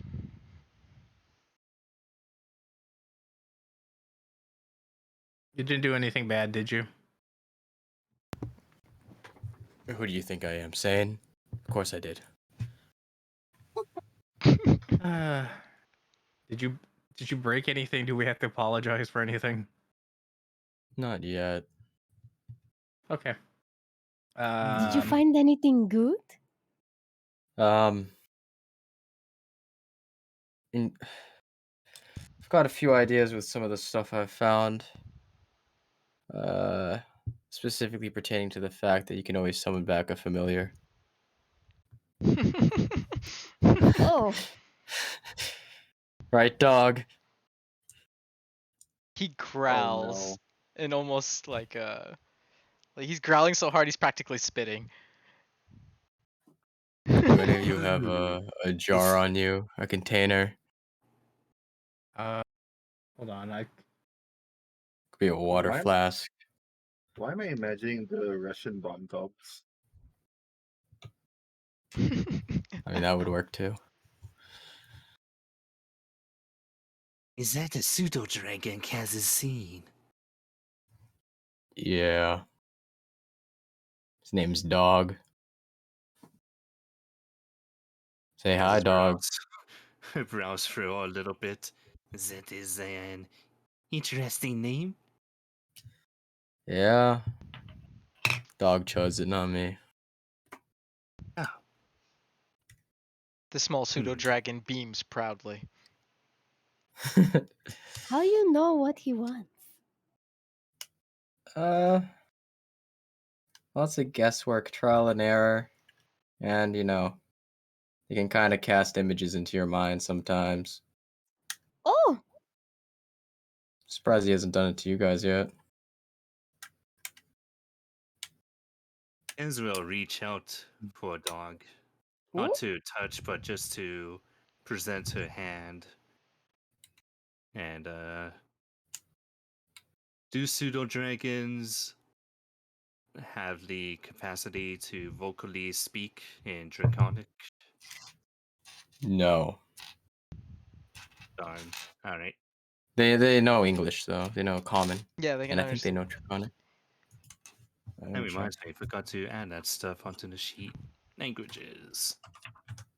No worries. So as Kaz offers a clawed hand to the pseudo dragon as a sign of kind of greeting and introduction, dog quickly lashes out and bites the finger. Yeah, he does that sometimes. Oh, I Eat. think he was eating fingers one time. Yeah. Like that was a Feisty thing. I one. think we know. Yeah, he does that quite often. Hmm. Perhaps there is no kinship between kobolds and pseudo dragons, then Kaz will make note of this. Yeah. Right, dog? Cobalts, dog? They're technically your cousins. Remember? Hey, The pseudo stop dragon looking at his finger. is kind of like staring almost obsessively at Kaz's fingers. Do you happen to have a Kaz, regenerate spell on you? I think any of us are at that level too. Nobody? Just double Oh. checking. Uh, Just in Kaz case will be dog gets fine. hungry. Oh, we'll be fine. You, you're the one I'm worried about. I'd like to see him try to bite through this. She kind of flexes her arms again. And the Is small it, is it pseudo like, is it a good flex? it's a Let's pretty find out. impressive flex. Oh wait, no, I guess not. oh, okay.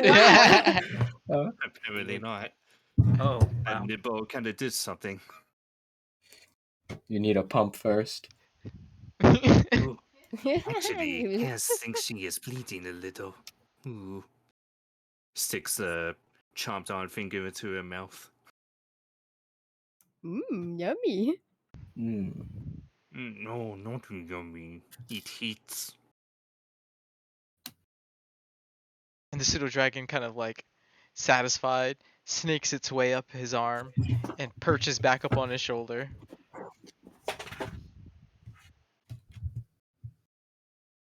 Kaz is meeting some very interesting people then. Do you have a jar on you? Anybody have a jar? A flask? Something? I think Chiquita has a flask that I was she like, can give you.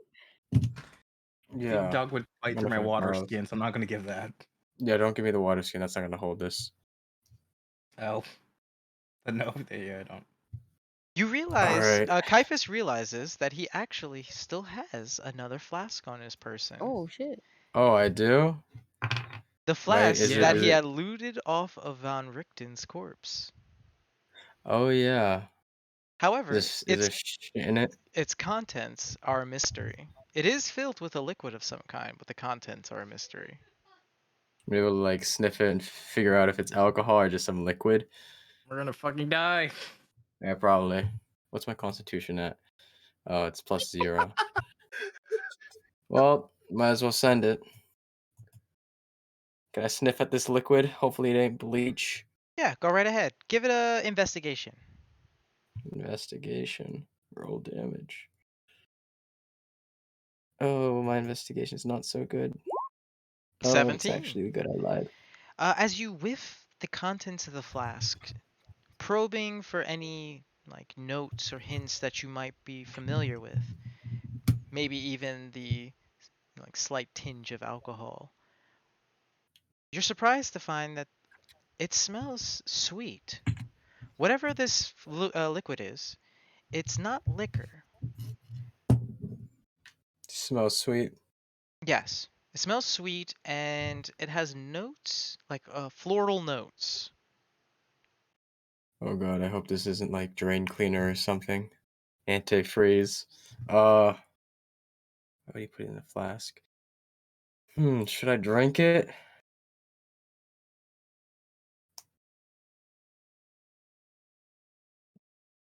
Are you Who's got a asking us high for? con save here? Which one of If these you real want, resilient? Kaz could try it for you. Yeah, I'm, you look yeah. strong. You look I have a strong. 2, Oh, and Do I'm a you Use really this war want stuff here. forged. to? No, no. Kaz is very strong, yes. You're Oh very no. strong. Are you? Are you sure you All want to right. do this? Show me, prove to me that you are strong. Kaz will take the bottle and take a sip. Okay. Roll up a new character for me. What? You have the identify spell, right? No, I got. I Okay. think. What do I got? I got Eldritch Blast and Mage Hand. All We my have 2 spells mage are hands. just blow up Shit. spells. You have I love tree Mage Hand. casters on you guys. What the hell? We didn't plan our Identify is spells together. We overrated. just did it based on what our characters would use. Yeah, I exactly. know, but none of you Mage have Hand's pretty good at identify. pickpocketing. I mean, come on. I You weren't respect here, this. but they all gave me the okay when I read off all my spells. So okay. Okay. So Like, don't get mad at me because I went there. I was like, "What does it sound like?" And everybody's like, "Yep, this sounds good. Okay, cool." Pretty much. so does Kaz down the flask? Yes. Oh god. Okay. She takes a sip of the flask and give me a constitution saving throw. Fucking knew it. Fuck. Oh Oh. no. Ouch. The heck? Better you than me. Anyone have a good medicine or survival roll? Okay, sorry, music was acting weird. Okay, so as Kaz sips this tonic, this mystery liquid from the flask they had salvaged from the person of Von Richten, she suddenly feels a strange sensation pour over her body. At first, euphoria, and then Oh no. this Ooh. overwhelming sense of vigor pours over you. Oh fuck. You feel It's a Viagra. No, unnaturally. Oh, go ahead. yeah, I'm starting to realize. I read about this, didn't I? In the Perhaps. journal. Anyway, Fuck. anyway, Ah. um, Kaz consumes the potion with little issue. This sense of euphoria and vigor fills her at her core. But something feels off. You can't quite place if it's good or bad. But this potion, whatever it was, it's clearly meant to do something significant. But from what you can feel, everything feels relatively fine. If anything, you feel the best you've ever felt. Put the roll. Kaz is feeling good. So, can I say my revelation to myself is also what Lance is having, and he's freaking out now? And did the journal say anything about stopping it or preventing it once they catch it? So, you do note that the symptoms are very similar to what you remember reading about the weeping pox. But Oh Jesus. you're fairly certain that the disease in question couldn't possibly be transmitted via potion. Uh,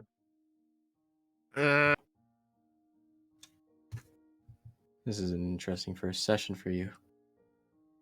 Ooh. Okay, I'm still will gonna grab Cass the Oh, I flask. think I have an idea of what it was, but Will out of Cass perhaps character. become dragon like her great ancestors? I'm gonna grab the flask and be like, Yeah. no more drinking of that. We don't know what's gonna happen. Well, we might as well send it, you know. No. They're too far in, obviously. Okay, Gaius, I'm gonna speak in words you can understand. If we lose Kaz now, that's one less person in front of you when there's danger. Wait, they're Yes, small, Cass right? very good at protection. One less person to help me pickpocket people. Oh no, we gotta get you to a hospital. Okay. That is something Cass can do too? She sounds very confused. Yeah, you're great at pickpocketing, right? Cass may have squandered a zing or two from filthy rich people. Yeah, filthy rich people are my least favorite people. Next to Yes, people. yes. I'm kind of worried that we might have a group of people who can pickpocket because I also have good sleight of hand because I'm a bard. Oh yeah. Let's just say worst comes to worst, we got a new line of work. Okay. So, Yeah, yeah. no, go ahead, go ahead. I find it funny that we're a lot of us are talking about pickpockets and thievery, but I think none of us are rogues. Not a single, we don't. yeah. No. I don't think there's a single No. rogue in the party. Oh, I was gonna say, it's like, okay, first I want to figure out if there's a way we could maybe not heal, but just check up on Kaz. And then second, I also realized, all right, my previous profession was a librarian, or maybe I could see if there's like an archives place I could check out before we leave the town. Okay. So, you Just, can, yeah. you can try medicine to see if you can gauge her current physical state. Or you can roll history to see if you have any knowledge of such a potion that would do such a thing and what it could actually be doing to Kaz. Okay, well, we're gonna do history, because being in the library the whole time meant I did not have to worry about injuries as much, so I do not have any proficiency in that. You look smart, Owl Boy. What do you think? I got a 9. You got a 9. Which is actually pretty in line with this.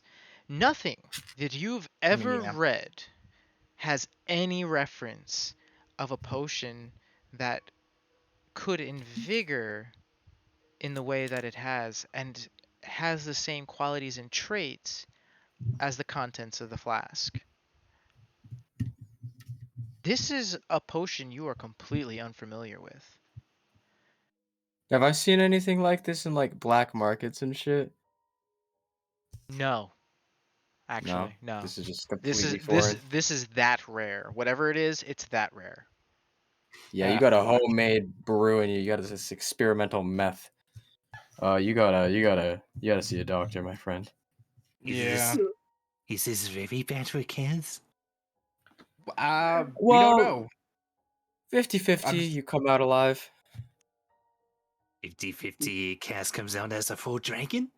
Yeah, 50-50, you come out as a full dragon. Oh, You know this what? excites 50-50, Cass. anything could happen. Not on this side of the spectral plane, I'm afraid. I just love the fact that you literally just met this person. Hey, drink this, and you just agreed. Hey, man. Both sides agreed to it, and I couldn't stop it in time. Listen, that just proves we were all made. The gods told us we'd all be together here. That's just fate She at had a work. point. Yeah, to the make. gods didn't also give a warning. We're the gods' laughing stock, I like to think. She had a point of proving how strong she was, and the dice gods were not in that favor. Oh, yeah. All right, time to find a doctor or cleric or whatever has the best chance of helping Kaz if needed. And you take this party off into the streets of Valleki in search of a nearby clinic from which you can get Kaz checked out. And as this is taking place, we're going to turn our attention back over to Jian, who's slowly stirring from an unconscious state. Oh, His I thought I was rolling death saves. oh Yeah, I was no. gonna say as slowly being dropped into the grave. As you slowly kind of take in your surroundings, uh you slowly realize that you're back in the Allfather's Tavern, in the room that you had rented from Eradikai. Three weird shapes slowly, blurrily come into focus, revealing themselves to be Eradikai, your new friend, and Pagliacci. Upon seeing you kind of stir and appear to be mostly fine, your friend heads down with a kind of sigh of relief and says he's heading down to the bar. He had to take Okay. off. Okay, no problem. Yeah, yeah. But as you come to, you see Pagliacci and Eradikai, and a new figure who enters the room after your new friend leaves. A wildly beautiful woman with long silvery hair, um, alabaster skin, silvery eyes, and a marking on her face. It seems to be a tattoo or mark or a sigil of some sort, some brand. You can't quite place what, but it does look vaguely familiar, as if you've seen it somewhere, but you can't quite place where. Hmm. She enters and she places a hand on your cheek, and you suddenly feel a lot better.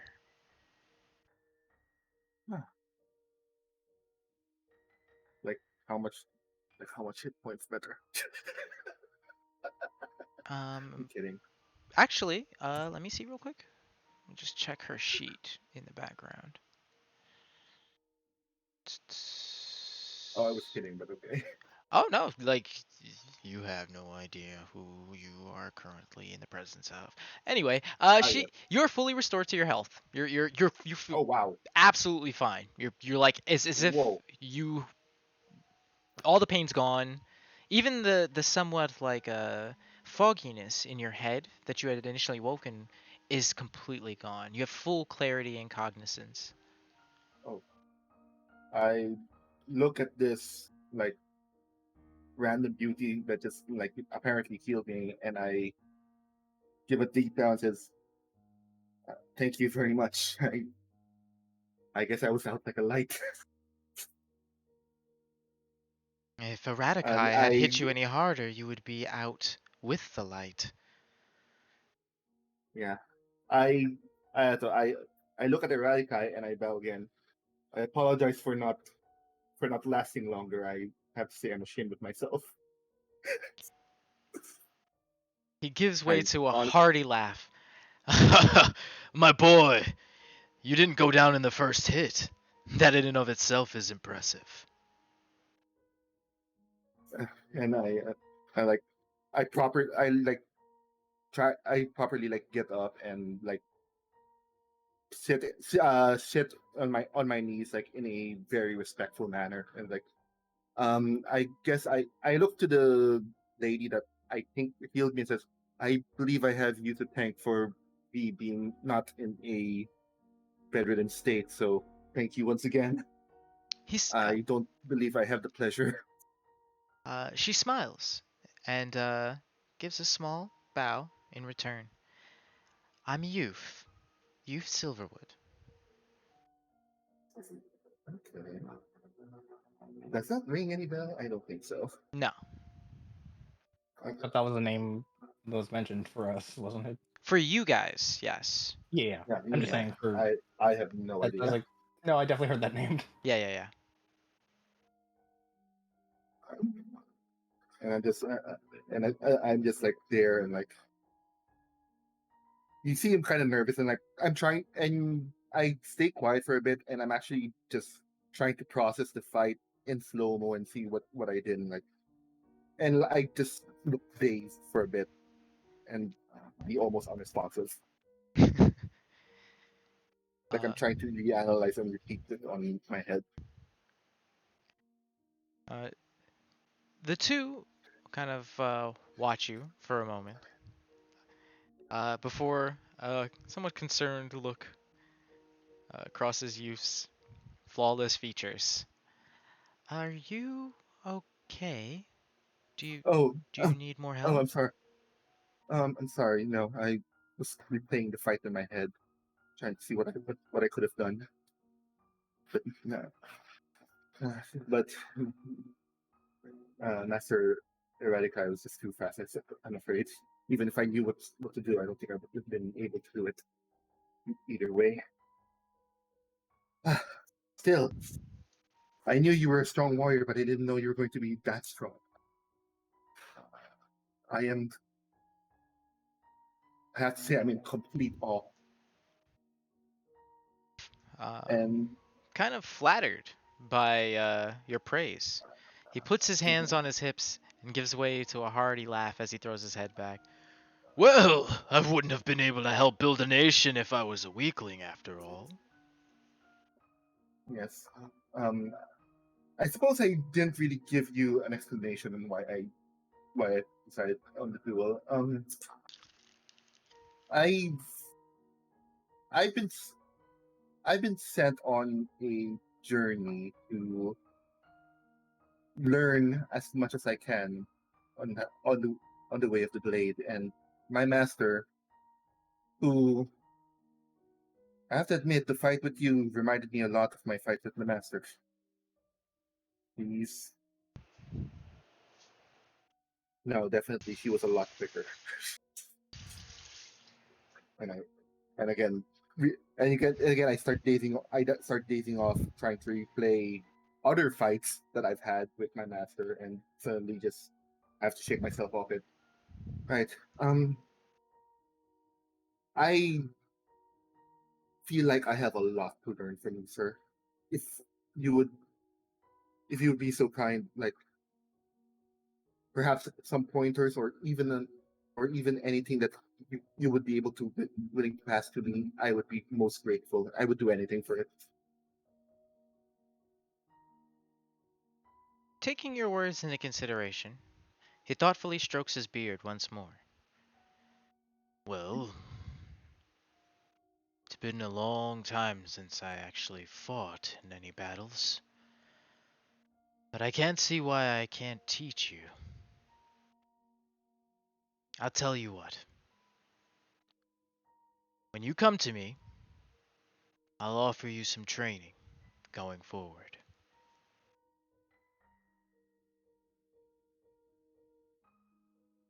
I would I would happily be obliged. Thank you very much. And I give another deep bow, like really respectful forehead to, I suppose, the bed bow, just as a show of respect. And you can see in John's face, like there's actually a bit of excitement that he's about to learn something new. And whatever nervousness that he had coming into the city, especially after what he experienced, is pretty much gone from now on. It's just overtaken by the excitement. And with a new master to teach you the ways of combat, to make you stronger, uh, slated in your favor, I think that's where we'll call the session for tonight. How's that sound for everybody? Or do you guys want to keep going a little longer? I don't mind going longer. I have no preference.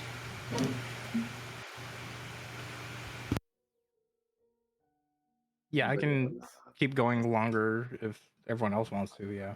Sounds good. I go. I let go longer, man. Hell yeah. Okay.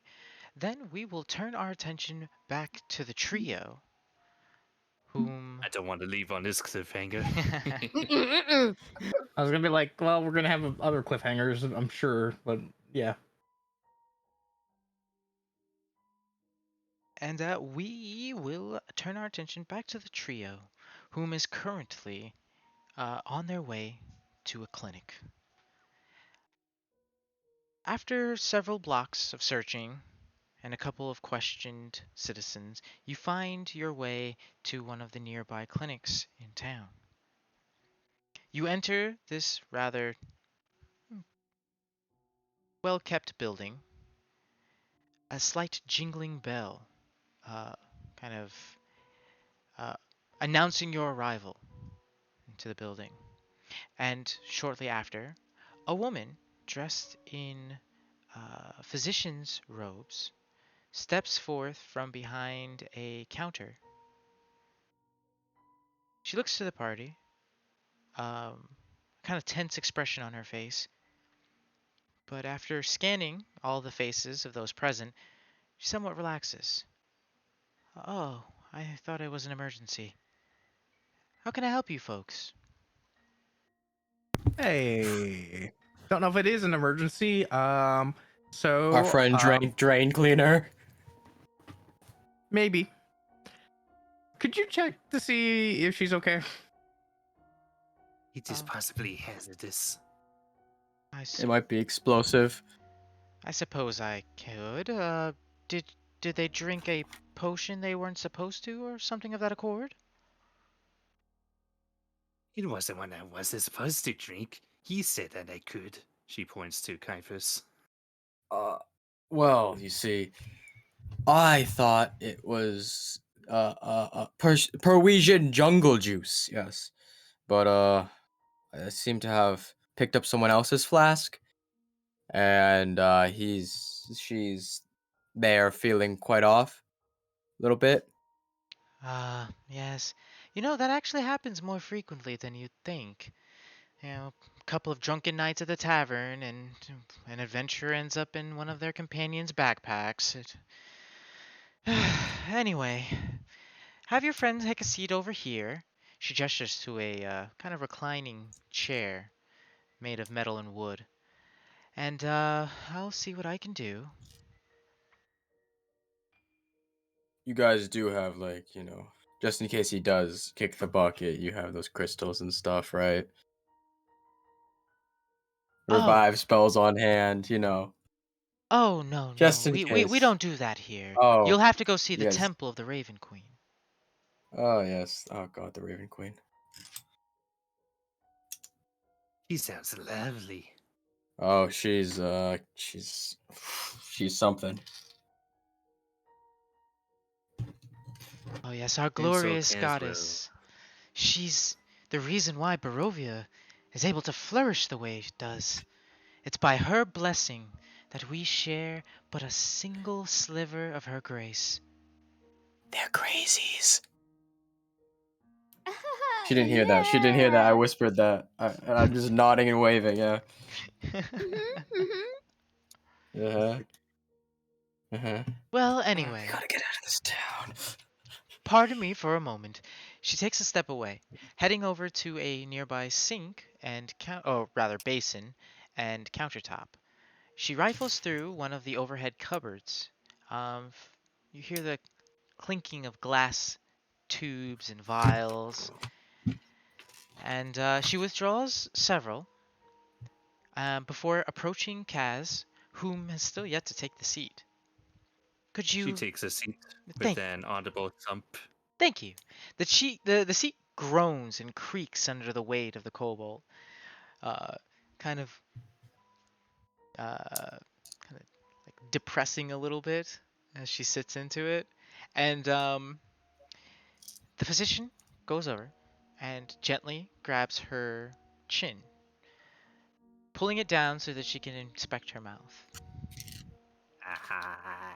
She waves a hand, and a little tiny ball of light appears near the back of Kaz's throat. She feels nothing, but the light cast from her mouth is a little strange. As it's kind of like a lantern, like a hooded lantern. Inside the mouth. She It's not pulls. tracked.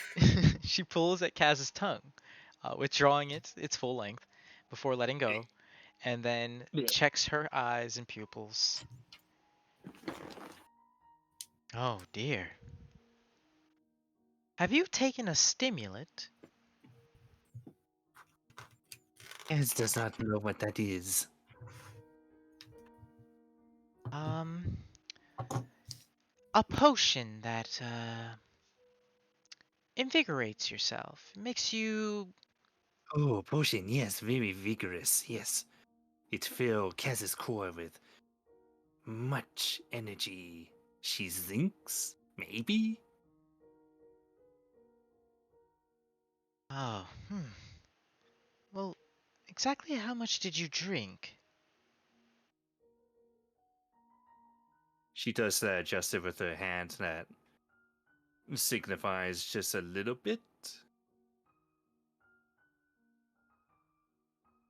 Do you perhaps have more of this liquid? No, Oh, no, no, we don't. she points at Caiaphas again. Oh shit. This shit was probably really good. Uh, I where's just the runs out of flask? room. Where's the flask? Oh no, my dog must have taken it. Oh, where's my dog? Oh no. Wait, didn't Lance like take it out of you? I was Does thinking Lance that, have but it? I wasn't. I was like, I assumed I did, but I then thought, it seemed the two of you I thought went I with. still had it. No, basically you gave it to Kaz, and then Lance took it away from Kaz, right? Yeah, because I had that Yes. realization of like, Well, oh so god. Kaz has it. Oh no. No, yeah, Lance Yeah, currently Lance has. has it. Yeah, Lance is currently holding the flask. One of them has it anyway. Okay, well, I'm just gonna hand the goddamn flask because I'm like, we're already here. Like, let's. She gingerly takes the flask, popping the cork and sniffing the contents. She quickly reels back, and then, going over to the counter, she withdraws a small petri dish, which she fills with a small portion of the liquid, before capping it and returning it to Lance. If what you say is correct, your friend here is currently hopped up on a dose of stimulants at least 4 times more than what's required. Wait, 4 times Makes more than sense. required. If She's she on speed. if she only She's took a on small speed. sip of it, and this is what's happening, I could only. Oh, thank God she didn't have more. It might have killed her. I've got an idea. Do- That is is- not good. Wait, so what is the dosage then? Like, what is just something that makes you feel good, but Well, kobolds are it's tiny, very right? strong? I'm not Kobolds are particularly familiar with the type of stimulant that this is. That's why I needed a sample. I'll have to run some tests, but perhaps by the week's end I'll be able to give you some definitive answers. However, from what I can tell, this is probably the most concentrated stimulant I've ever come across in my entire career. The fact that your friend's heart hasn't exploded out of her chest is a miracle. What? So Kaz well, is strong. Kaz, you're very Kaz. strong. Yes, thank you. It is good to be Kaz, it. I think you might be Also, roll another Bayaba. constitution save. Oh no. Really? Let's see if Oh no. Kaz then proceeds to violently projectile vomit on the entirety of the wall opposite of her. Kaz, look, you're getting dragon breath. Mm. Like it's like the acid dragons, Kaz. Wow, drugs! This takes place Drag. over the course of a good 5 seconds before the jet of fluids comes to an end. Yeah, that's right. Let out your dragon breath, Kaz. Yes. Yes. has become You're one of those dragons. you're upgrading right now. You are. Another wave of absolute euphoria pours over Kaz. Oh,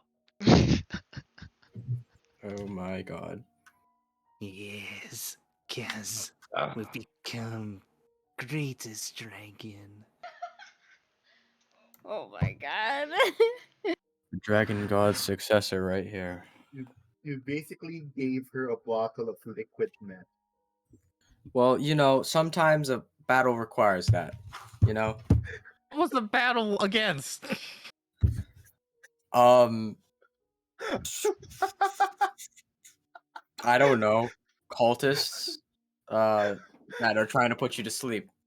You ever think if that happens? This could counter our sleep spell. Think about it. What? I don't know. You're not gonna be falling asleep if you're hyped off stimulant. Yeah, and you also can never fall asleep because you're throwing up. Well, you don't take an entire sip. You know? Could be like a Kaz little. does like sleep though. Yeah, but you won't be seeing sleep for a while. Oh my god. Hey, gags. All right, I'm gonna ask the doctor. Is there anything we can do at this moment, or does Kaz just have to ride it out? Unfortunately, it seems she'll have to just ride it out. The best you can do is Okay. keep her hydrated and make sure she doesn't have any more of it. All right, I'm holding on to the goddamn flask. Can I slide a hand? Can I slide a hand? Yes, you can. Using dog to get advantage. Uh, Does dog, or is that too much? I would say he can be a part of it, but it won't grant advantage. Because I That's don't I fine. don't I don't let advantage happen like that against players.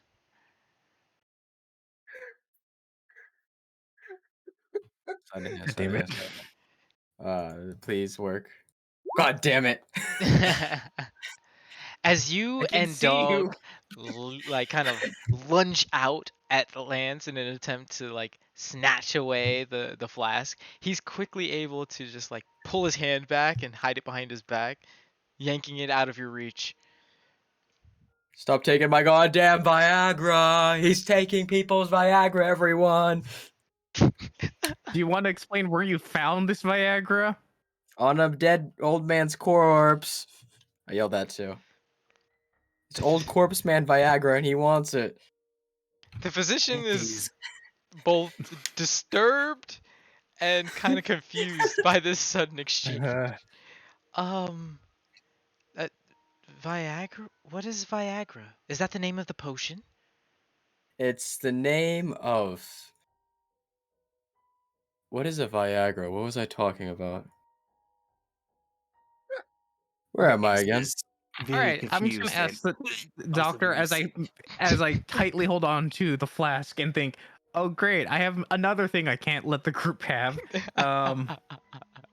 Is is the stimulant only has its effects on someone when ingested, or can it be caused through like injection or other ways into the body? The physician um, kind of shakes her head. Well, I imagine anything really that would get it into the body would be effective.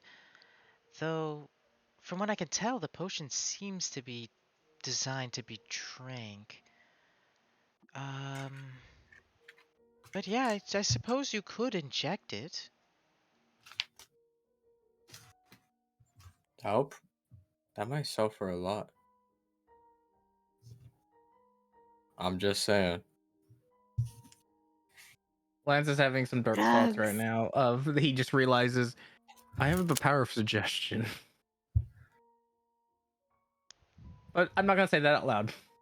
So, noted. Um, how much is it gonna? Will it cost for the checkup and the research on the stimulant? Well, uh, given the sensitive nature of the situation, we can worry about payment after the fact. Still don't even know what kind of potion it is, and I wouldn't feel right charging you when it could be something as benign as drinking, I don't know, alchemist fire.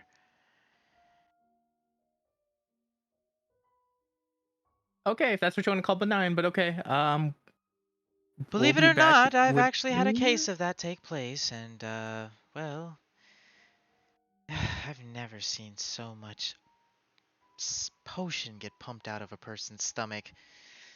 It's not a Dear pretty God, sight. It's not a pretty sight. I can imagine. Um. Okay, but we'll be back within a week, and I hope that everything is okay.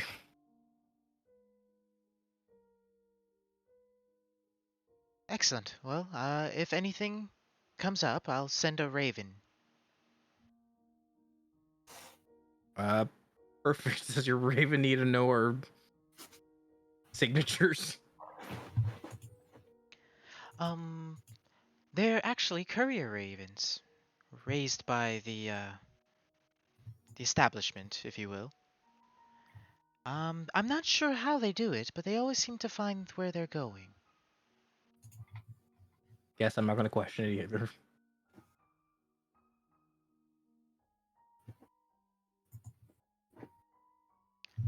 Okay. But Well, thank you for checking on our friend and making sure she wasn't in any immediate danger. oh, not a problem. It's part of the business. Like Kaz very as I so mentioned, appreciates it. again, make sure she stays hydrated and that you keep her from getting any more. Oh, yes. I'll hold on Plenty, to it. lots of water. Lots of stimulant. All right, I'm gonna buy an extra water skin or something to make sure that Kaz just has it on at all times. All right. And as you leave the physician's office, passing by a local shop that uh, happens to be selling some water skins, and you snag one up for a paltry 10 silver pieces, and Okay. heading over to a local watering hole in the city, a well, you fill the water skin and hand it over to Cass. Thank you. Just tell me if you ever run out. She takes a long drink, pretty much depleting a flask of its contents almost immediately. I take it and just refill it again. I'm not gonna have a new party member just die on us on the first time I meet them. I can't imagine what my conscience No, would no. have. We can drag the cobalt around like we did dog. You know. Let's put Kaz on dog like a chariot, like a steed, Excuse me. like a knight on a horse, but as a cobalt on a pseudo dragon. Oh my god, I'm a Kaz genius. Kaz is of a build and stature like at least 2 or 3 times that of the average kobold. Yeah, she would smush poor dog. Yeah. We could do the opposite. That Dog can because I was ride like, Kaz. Because Kaz is strong, right? Right, Kaz? Yes, really strong. Yeah, she says rather weakly. Very strong. Think of this as conditioning. okay, just keep drinking water, Kaz. Water conditioning. See how much water you do can this. chug. Don't do this. Get those. She takes on the challenge, just emptying a flask once again. Okay, maybe I need to. Oh, You need those electrolytes. She's going to drown herself. yeah, I'm seeing this now. I'm like, okay, well, Well, at least they'll be hydrated. And I just thought. Like, You gotta look on the. You gotta look on the bright side. Yo, where's that carriage we had? We had a carriage. It's over in the stables. Oh, okay. So, Still got horses on it? yep, should you head to the stables, you'll be able to recover the carriage and the wagon and horses that you used to get to Valleki from the bandits' old hideout. I think it's time we go meet up with Jan. He's been by himself in Barovia with Yeah. Pagliacci. Yeah. Do we need to my do any? little friend. We I don't just need to do need any John to last help minute me shopping. keep things in control at this point. Yeah. We don't. There's no last minute shopping or anything, right? No, I was gonna go see the if they're the archives, but I'll worry about that later because Barovia it's probably has true. more options. Yeah. Well, also we have been keeping. It's better to see John sooner than later. That is true. All right. And with the party unanimously in agreement to head to your rendezvous point in New Barovia, you make way towards the stable houses on the north side of Valleki, with the intention of claiming your wagon and horses and taking the road east. The walk takes several minutes, as you are slowly growing more and more familiar with this section of the city. And eventually, you find yourselves at the familiar point that is just outside the stables from where you had previously left off your wagon. You call over the stable master, a young man, apparently half elf, given his ears and features, runs over. Oi, how can I help ye?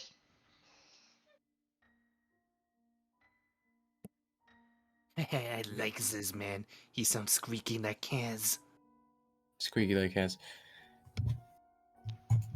Hey, who you calling Hey, squeaky? Oh, it's a compliment where this cobalt's from. Yeah, It's Cultural sure, difference. sure. It's a cultural thing. It is a endearment. Yeah, whatever that means. Alright, so what's your business here? we're here to grab our uh our wagon, please. Description? Oh Is there shit! anything like descriptive that we could say about it? I'm trying to think now. Did we have horses on it? We had horses on it, right?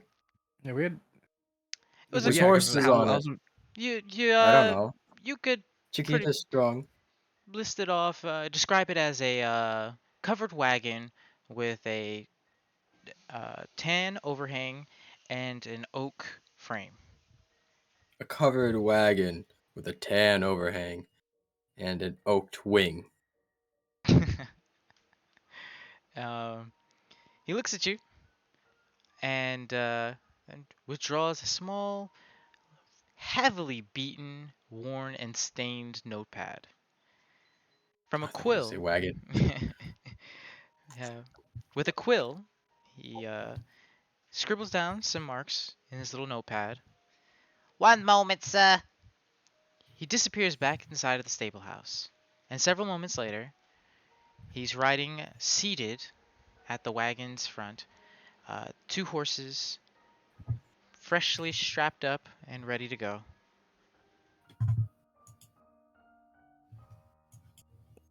Ooh, Kaz has never been on one of these before. You want to get on one of the horses, Kaz? Ooh, yes, Oh my very much God. lots. It's like a person riding an elephant. All right. We'll pick up Kaz like a child. Place him on one of the horses. You could try to at least. I'll try. Do I have to roll strength? Yes. All right. What All right. It's not to He's pull your Kaz. back. Athletics or strength saving throw. Oh, it's just strength. He's friend. Strength. Okay. La la la la. 13. And what's Kaz's proportions? Like I'd say height, weight. she's 3'3" and weighs 90 pounds. Oh, No, it's okay. Yeah. You're able to kind of lift up this diminutive kobold. It's still somewhat sizable by kobold standards, and plop it onto the back of the horse like a small child. Yes, it is good to be bigger. Kaz is on top of the world. Is Kaz like eye height with me or taller?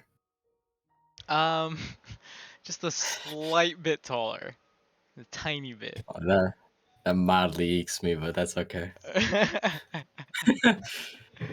Well, how tall is Caiaphas? He's like 5'10", right? Something around that. 6 foot. Oh, 6 foot. Okay, yeah. So yeah, you actually you're about eye level. You're I was gonna about get on top of my head and like just stand up to try and like still try and look down at. Guess. Yeah. Kaz sticks her tongue out at dog. Dog does the same. The stable hand hops down from the seat. Well, sir, appreciate your patronage. If you could be so kind.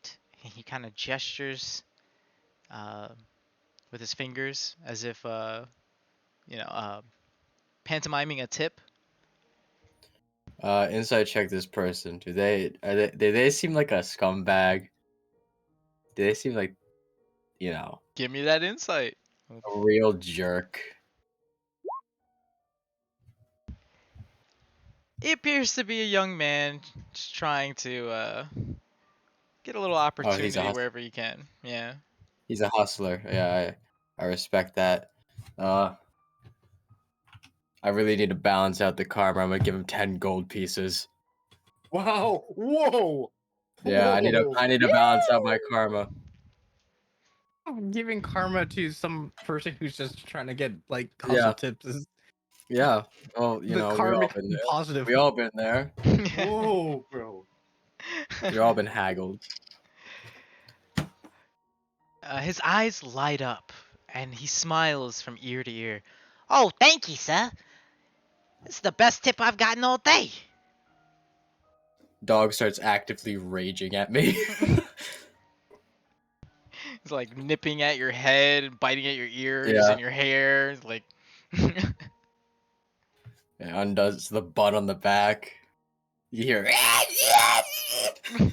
He's gremlin screaming. yeah, gremlin screaming. You guys kind of feel the images, like the telepathic images of just blood in your brain. oh Oh my no. god! He's Am I got having violent PTSD? tendencies all of a sudden.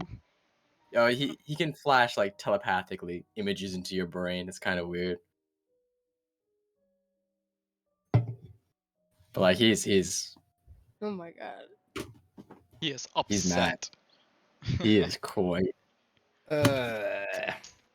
And Kaz is glad she met these people, even if she almost died to a potion.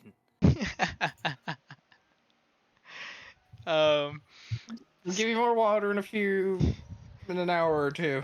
Guess you'll be fine. the stable You're a boy good friend, Lance. nods excitedly, pockets the coins, And says, if you ever need any more stable work, sir, feel free to come to me. I'll take really good care of you. This will be good for us. This is like an investment. 80 sessions from now, he's gonna be a high class adventure that saves our ass. I'm telling you right now. Hey, sir, with your 10 believe gold, you. I created my own business. Here you go. All the investment Yeah. money. It happens. It happens. If I tip enough gold, it'll eventually happen Becomes to me. like an entrepreneur and makes like some crazy ass like This is carriage like business. Shark Tank, but in D&D, and I only have Is left. Kai's a venture capitalist? becomes the next You fucking know. Elon Musk. Is he a philanthropist? What the hell's going on? I mean, I wouldn't put it past him at this point. I'm just gonna be real. Listen, it's like Tony Stark, but take away the smart part of him. Oof. Wow. Oof. Yeah. That is Welcome to Caiaphas. That's certainly the description. It's like Tony Stark, but with -1 intelligence. So pretty much Tony Stark in an Iron Man suit drooling. Yeah, with a lot more fire. So he's Okay. just War Machine then. You get points for that one. Thank you. Okay. Um. So, the party piles up into the wagon, and it doesn't take long before you're once again on the road. The city gates of Valleki slowly falling away in the distance behind you.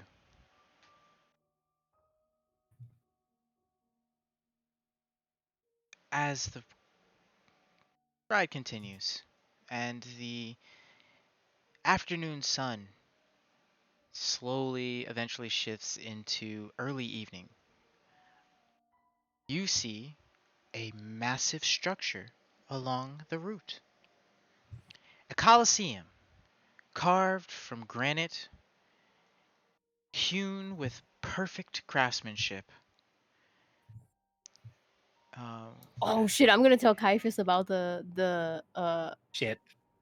the Oh no! fucking Oh no! Oh no! what was it, Tournament the of battle of Power. power? Tournament Yeah, of the Power. tournament of power that's happening in a month.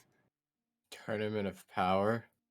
Yes, you What's get the prize money. You pool? get money. What's the prize pool? Is that 1,000 gold?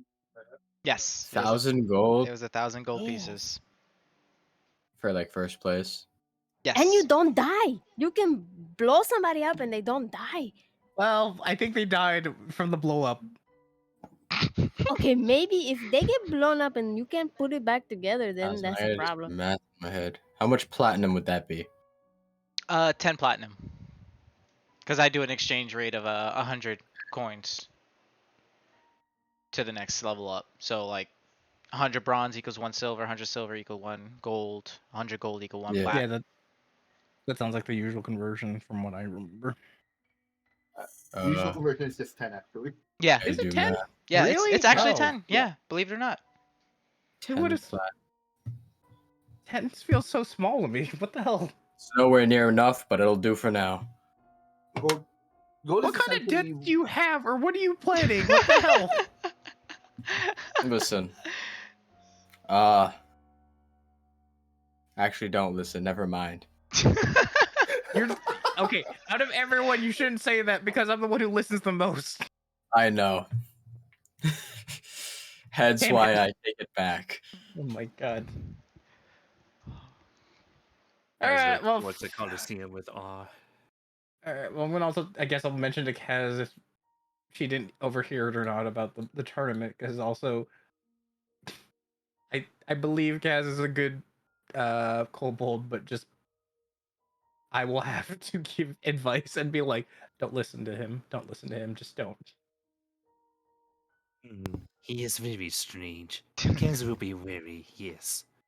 But she will not completely ignore him. He Not to can have give good everyone ideas. a It's just they may chance. not be good ideas for you. I'll put it that way. Yes, yes, Kaz understands completely. I hope so. Alrighty. So we're gonna take No a more of that strange potion. quick little cutaway back over to Jian, who is currently enjoying a meal in the tavern, kind of still mentally and physically recovering from the bout he had shared with Eradikai. Oh, he enjoyed that. I enjoyed that immensely. John is an M now. We now know. I can confirm. Eh, got beaten into him, literally. Anyway, And Not judging, just stating facts. as you're seated at their table, kind of enjoying your meal in solitarily, Youth approaches you. Um, so, I didn't get to ask you before. Why were you fighting Eradikai? I well, he's. I could tell that he is a very strong and very knowledgeable warrior, and I thought I could learn something from fighting him. So I asked if he could fight, and I he did. see. I see. Hmm. I had no illusions of winning, but just being in fight, you know, you learn things. Well, is the art of swordplay something you cherish? Is it something you aspire to master? Very much so. Um, my previous master, well, I was under her for what feels to be a bit more than 2 years, and she's instilled to me the importance of swordplay, and she sent me on this journey to learn more so that I may go back to her, show her what I've learned. Would say that it's currently my main goal is to learn as much about the blade as possible. I see. Hmm. Well, perhaps when you're stronger, or should you win the Tournament of Power, I'll tell you what. I have a friend whom also studies the sword, and I'm sure he would be more than happy to show you some tricks here and there if you're interested. Sounds incredible, but also what tournament of power? What is this? Oh, have you not heard? I wasn't there. Yeah, I know. I'm afraid. I'm afraid not. I'm afraid not. Not familiar with the. Not familiar with. Never came across it. It's a competition of some of New Barovia's finest warriors and a few foreign ones whom compete in mortal combat, martial combat, uh, for supremacy, with the winner winning a rather sizable prize pool and a rather notable bump to his reputation.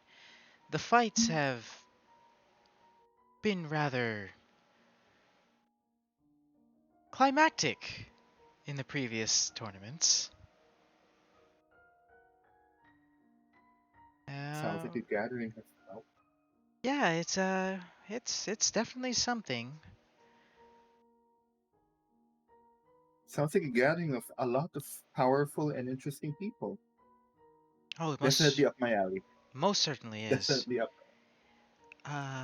Though I caution you, should you get matched against an individual named Snorri Sturgleson, please just forfeit. Snorri Snorkelson. Who is this? Why? What is he? Is He's he like? he's the previous winner of the tournament and is rather known for some of his questionable methods. The only known death that ever has taken place at the Tournament of Power was a direct result of his actions. Huh? Let's see. Is he? Is he also a? Is he also like a student of the blade? Is he like a swordsman, or is he an arcane practitioner? He's complicated. Um, I've only ever seen him wield a blade once or twice. He's competent. I'm I would be more concerned about his mind. See. Thank you for the warning. I think I'll take it to heart. He's Won't probably the I won't most terrifying halfling in all of New Barovia. doubt it. Well, there's not much for me to learn if I die, so good to know. When is this tournament happening, and how does one join it? Well, the tournament should be beginning in roughly a month's time. You can apply at any of the uh, capital buildings in the major settlements of New Barovia. It allows participation of a more diverse handful of individuals. And is Um, there your best bet to get ideal placement would probably be to visit the Capitol building here in New Barovia. You're far more likely to come across Iggy, the owner of the Hey, Colosseum. I see, I see. I will do that. Thank you very much for the heads up. Um, Also, I'm sorry for if this is a bit forward, but what's your relationship with Master Radikai? You two seem close. She smiles. Relationship might be a strong word. We're companions, allies. We've fought alongside each other several times in I the see. past, and I can trust him. Yeah, you do have the you do carry as someone who also wields a lot of power, but just a of a different sort, I would say. That's far more truthful than you would possibly know. And she says this with a smile that kind of hints at kind of hints a little bit at some. I don't really know how to put this into words. Let's just put it this way. She smiles coyly in a way that kind of confirms your suspicions. Yeah, that's Yeah, and any in my head, anything that can literally bring me back from the brink of that. Probably also someone I shouldn't mess with. Yeah, from what my masters always told me that the greatest healers can also be the greatest killers. So yeah, you have my utmost respect, and well, I would not want to be in the wrong side of you. to be frank. Magic is a powerful tool in anyone's hands. That's true too. And I, But so don't I'm worry, I starting don't to. bite hard. Oh, can I do an insight check and seeing exactly um can I do an insight check on just on how she carries herself and how she's approaching me? It's like, is it out of curiosity? Is it like she's trying to get something out of me, or is she just leading, or if she's just being friendly? Yeah, go ahead and give me insight.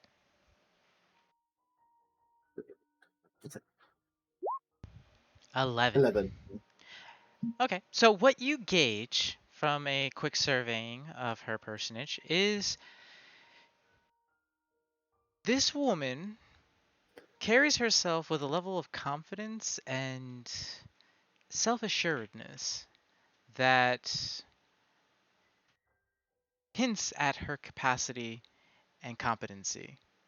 She seems to kind of have an energy about her that she knows what she's doing, what she wants, and how to go about it. And the demeanor at which she's sharing in this exchange with you is currently just seems like a mild curiosity and a genuine friendliness. That's good to know. Okay. Um, after eyeing her down, I also like give a quick glance around the inn. And is it like empty, or is it more crowded now? Is it It's still currently empty, as Eradikai hasn't reopened the tavern since coming back. and the streets outside are also pretty sparse, right? The streets outside are still relatively busy, as it's mm, still kind of early afternoon, early evening. So everybody's still going about their daily businesses and the like. It's just currently patronage to the inn isn't taking place because the doors are the inn is still technically closed. I look around and I meet her gaze again. Apologies again, my lady, if this is a little forward, but you're also acquainted with Master Pizzoli, right? Am I correct? With a somewhat ignored countenance edging into her expression, she nods. Yes, yes, I am. Um, I don't know if this is untoward or disrespectful, but I have to say my first introduction to the city was not the most pleasant one. Seeing infirmed and children being burned to the stake and sectioned off. I Master Eradicates seems to have said that Pizzoli works in mysterious ways, but he does things for a reason. And as I trust him, but I also would like to hear the opinions of other people. And you seem to be at least equal contemporaries with him. May I have your opinion on the current state of Barovia?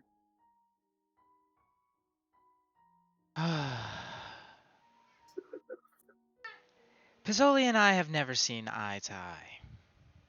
His methods are too callous for my tastes.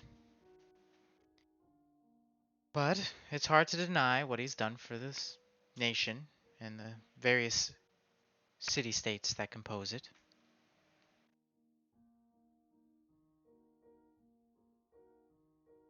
Pizzoli is the So, kind of man willing to do horrible things for the good of everyone. And you can see a clearly, like, strained expression on her face, as if she's trying to say more, but at the same time biting her tongue. There are things, elements at play that far outside of either of our comprehension. Sometimes things need to be done to save as many people as possible at the cost of a few lives. And as a newcomer, I can understand why you feel the way you do, why you question his methods, but and that pained expression grows deeper as if she's really there's so much more she wants to say, but she knows it's not the right appropriate. time. It's not appropriate, it's not the right time. What you saw was horrible, yes, but I promise you that he did it for the right reasons. Okay. I nod pensively and says, "Thank you for your honesty, my lady, and I think I've learned enough." See, um, one of the other reasons I've also come to New Barovia, aside from my journey for my journey to hone my blade, I've actually been tasked by someone close, someone from here who, let's just say that our meeting was during an unfortunate circumstance, and he I he asked me to he asked me to put him out of his misery, and I start rummaging to my belongings and pick out the letter bundle that has the denarian in it. Um, I believe his name was Sir Rudolph von Richten. When I said it, say that name, is there any recognition in her? Immediately. A mixture of profound, deep sadness, heartbreak, just completely takes over her entire demeanor. Yeah, And she responds slowly at first.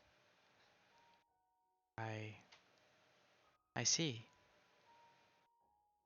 Um, I tell her. I tell her the full story on how I encountered him. Heard heard pain cries. Encountered him in the middle of a forest. The conversation we had, and the state that he was in, and what I eventually did to him. as you recount the tale, almost verbatim, word for word, as events unfolded, the saddened expression on her face grows deeper and deeper still. Whatever this man meant to her, it was important. And she weeps as you continue to share your tale and Yeah, the I events continue. that lead to his eventual passing. Yes, and I stop. I pause when say that I I gave him peace, and wait for her to to process it before continuing. And once I see that she's recovered, I say his last request was for me to deliver this, and I'm holding the letter bundle to Master Bizzoli. And I asked you about him because my first impression coming into this city was that of doubt whether it was a good idea to give this to him. But I've trust you and Master Eradicai's account of him, and I think this is in safer hands in both your hands. And I'm assuming Eradicai is like around the area, right? He's Yeah, like he's kind of like idly working around the tavern, prepping it and to also reopen for the overhearing night. and And also overhearing everything yep, I say because I'm not doing this like yeah, yeah, quietly at all. got you. And I put the bundle down into whatever table we're in, and I slowly unwrap it, trying not to touch the coin. And I present the blackened denarian to her. So, okay. As you finish, kind of regaling youth with this tale, um, and present the bundle that you were charged with protecting and kind of ferrying, the sadness and the weeping slowly taper as her expression grows dark.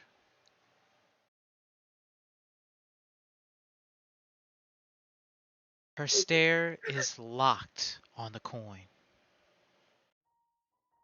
with an intensity that completely throws everything you've understood about her out the window. With that same darkened, serious expression, she looks to you from the coin and in a whispered tone, what you have in your possession right now is one of the most dangerous things in the world.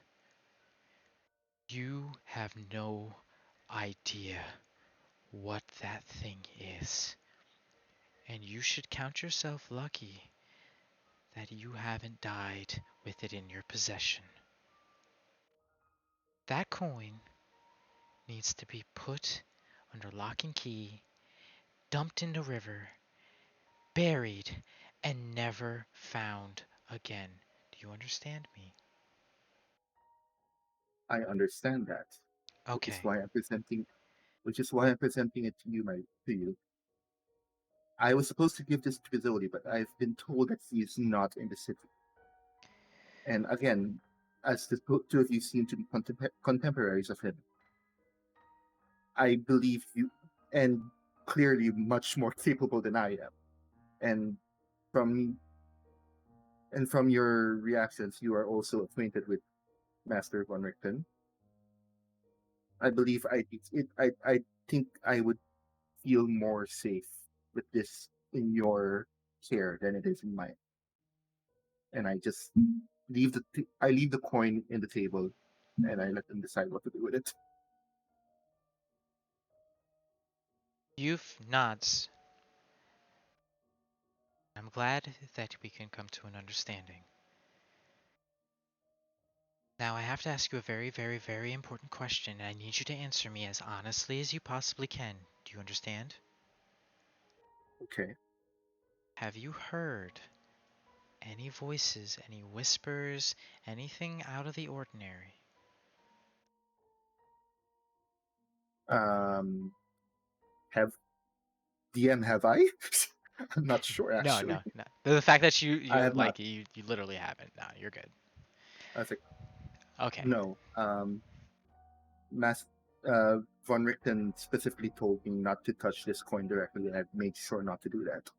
No voices. He did warn me of what would happen if I did touch it directly. But no, I have not heard voices.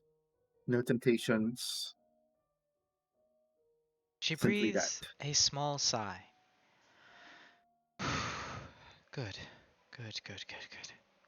Okay, so this isn't as bad as I thought. Okay, well, can't be much worse. Alright, I can't tell you everything right now, but I thank you for bringing this to me. These coins are extremely important. Horribly, terribly important to the future of this entire realm. You understand? If you find I any do. more, bring them to me immediately. And more than Um, anything, do not touch them. I understand. Sh- She to be nods. honest, I'm to be honest, I am much more relieved to be rid of this thing than anything. You haven't the slightest clue how lucky you are right now. I've lost friends to these things.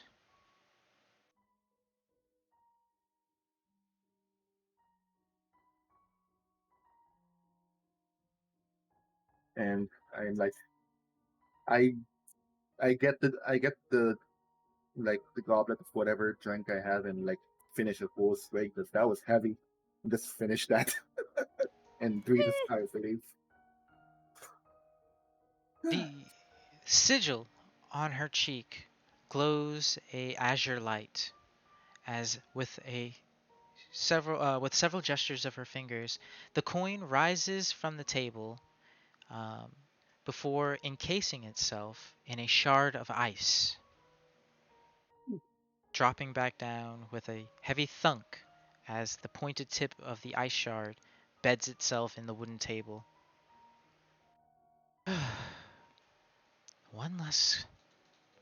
One less.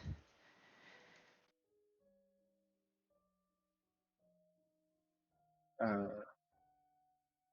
my my my contemporaries, my party, the one that I was traveling with when I met Von Richten, I think they have his diary, which is where I learned about where my friend pretty much told me about these coins. Which is why I didn't tell them I had it. I just knew that was something I didn't want in my possession. But from what I understand, Mr. Von Richten was looking for these coins. Like he was hunting these down, right? Correct. We lost contact with him several years ago, shortly after the slaying of Strahd. He didn't tell us why he had left. Merely a letter and a satchel of these very same coins. We've managed to destroy a handful of them. Some of them we had to store away. But Rickton was correct. There are well over 50 pieces scattered across the world, of which we've only come into contact with less than half. There are many more of these things. Yes.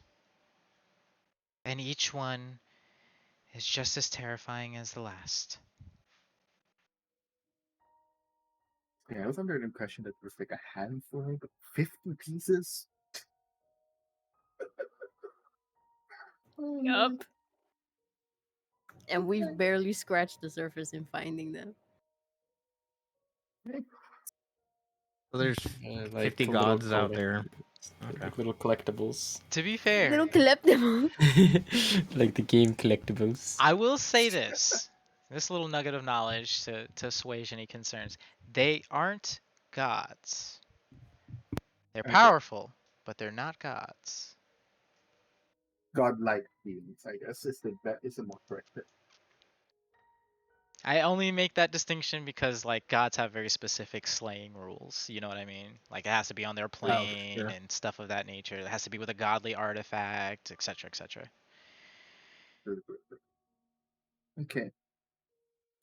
Uh, um.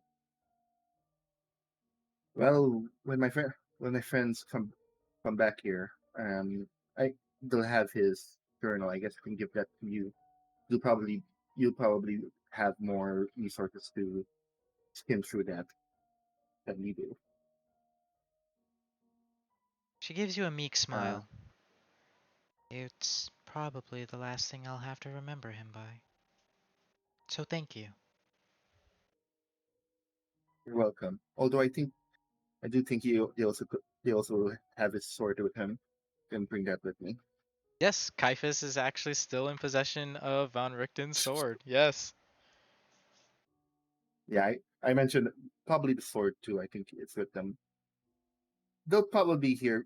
They did say we'll be meeting here in the tavern in a few days, so I guess they'll be here soon enough. And then we pull up. Okay. Uh, that's it. Um, I have to say, so when you say we, I'm assuming it's you and your party, and that includes Pizzoli.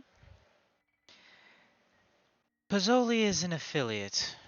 I wouldn't be caught dead traveling with him. So, I'd probably be because dead if I did. somehow that doesn't surprise me. Was that? Somehow that doesn't surprise me if that were the case, considering what I've seen of how he runs things.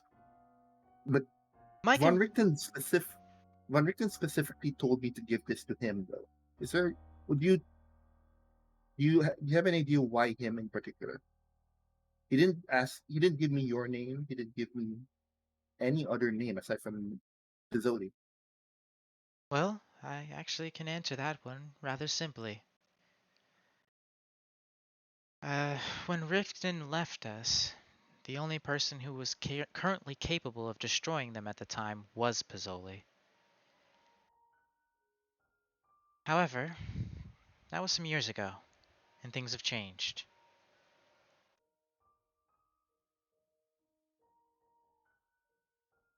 I am very thankful that I've met you then. Because to be frank, I'd be a lot more nervous if I handed this over to Pizzoli.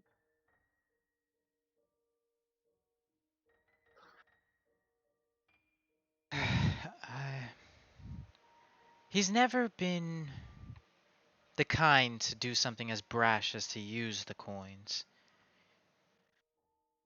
I just. I'm a He's done some things that I vehemently disagree with.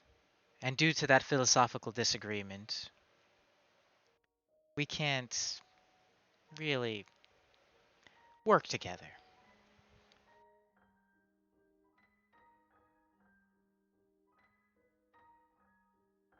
and I would just part of the reason why I didn't want to trust him is because as you and Master Erika have says that he does things for the right reasons. He always justify does horrible things, but it's for the good of the realm. What but from what I've seen, that line on what he's willing to cross seems to go farther and farther. At one point would be that he sacrifices the realm itself for what he believes is the greater good. That's The my only master's always told the only my time master's always told me. the Yeah, sorry. the only reason I could see him doing something as outlandish as that is if it were to save the very world itself.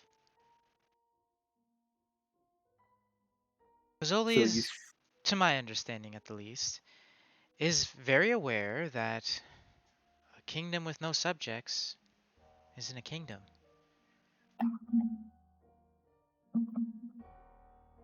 So I don't think he would do something as drastic as sacrificing the entirety of the kingdom. That pained look of want looks crosses her face again. You can tell again she clearly has more information than she's alluding and doesn't have the greatest poker face when it comes to hiding that. But seems to have the discipline to not give in. okay. If I'll I take your word for it then. if I told Okay. you everything, you are you're innocent. I Hmm. I couldn't in good conscience drop the full weight of this truth on you. Not yet. This is a very strong word. I wouldn't call myself innocent, but I get what you're coming from. That these things are a lot more complicated than they look, and I I have my opinions, but I'll never. I just want to try to understand what people to bring to do things that make us question them. But I do trust you. I do trust you, and I do think that I take your endorsement of him part. Good. For now, if you can, continue to help him. At the very least, it'll be to the benefit of the people of Barovia. If you've questions or qualms with his methods, bring them to my attention, and we'll figure something out from there. Yeah, that's actually very comforting to know. Thank you. Thank you. I We wouldn't have any grasp of this situation had you not stumbled through the door. And we are up one coin. So, when you're ready for the truth, you'll understand the weight of what you've done today. see now the more you're talking about it, more like I probably don't want to know. I say I say under my breath, but yeah, okay, okay. I like nod absent-mindedly and like try to go back, go to Eradicate and try to ask for another. ale because I need more drinks. And I think I'll leave it at that. Fair enough. I think this is where we'll wrap up for tonight. Yes. Mainly because I have a very specific thing planned for the arrival of Lance, Chiquita, Kaz, and Caiaphas. And I'll need to. In dog. And dog, yep. And I'll need a little bit of more time to prep it. I don't want to have to do it right now because it might take a couple, and it's already pretty late. All Yeah. right, all right. Oh, it's 2 a.m. Mm-hmm. I wanted to get rid of that coin as soon as possible, and I felt like this was the right time. You know, And see, honestly, you're on the opposite end. yeah, man, that wasn't a bad play. Of all the people you could have possibly presented that to, you picked a good one, in my opinion. I'd have sold it, to be honest. No, I have no doubt you would have. I'd have given it to a little boy. Oh God! Give it to Pagliacci. No, not. I'd give it to Stable Boy. Oh Yeah. dear lord. He'd make good use of it.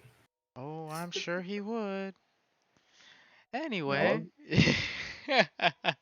Mister, Anytime I get Little out boy. of Under the King. artifacts, power of Satan. unlimited here's your power. tip. Here's your tip. You're now the god of eldritch destruction. um Ask for a raise. So I don't know if I've told you this.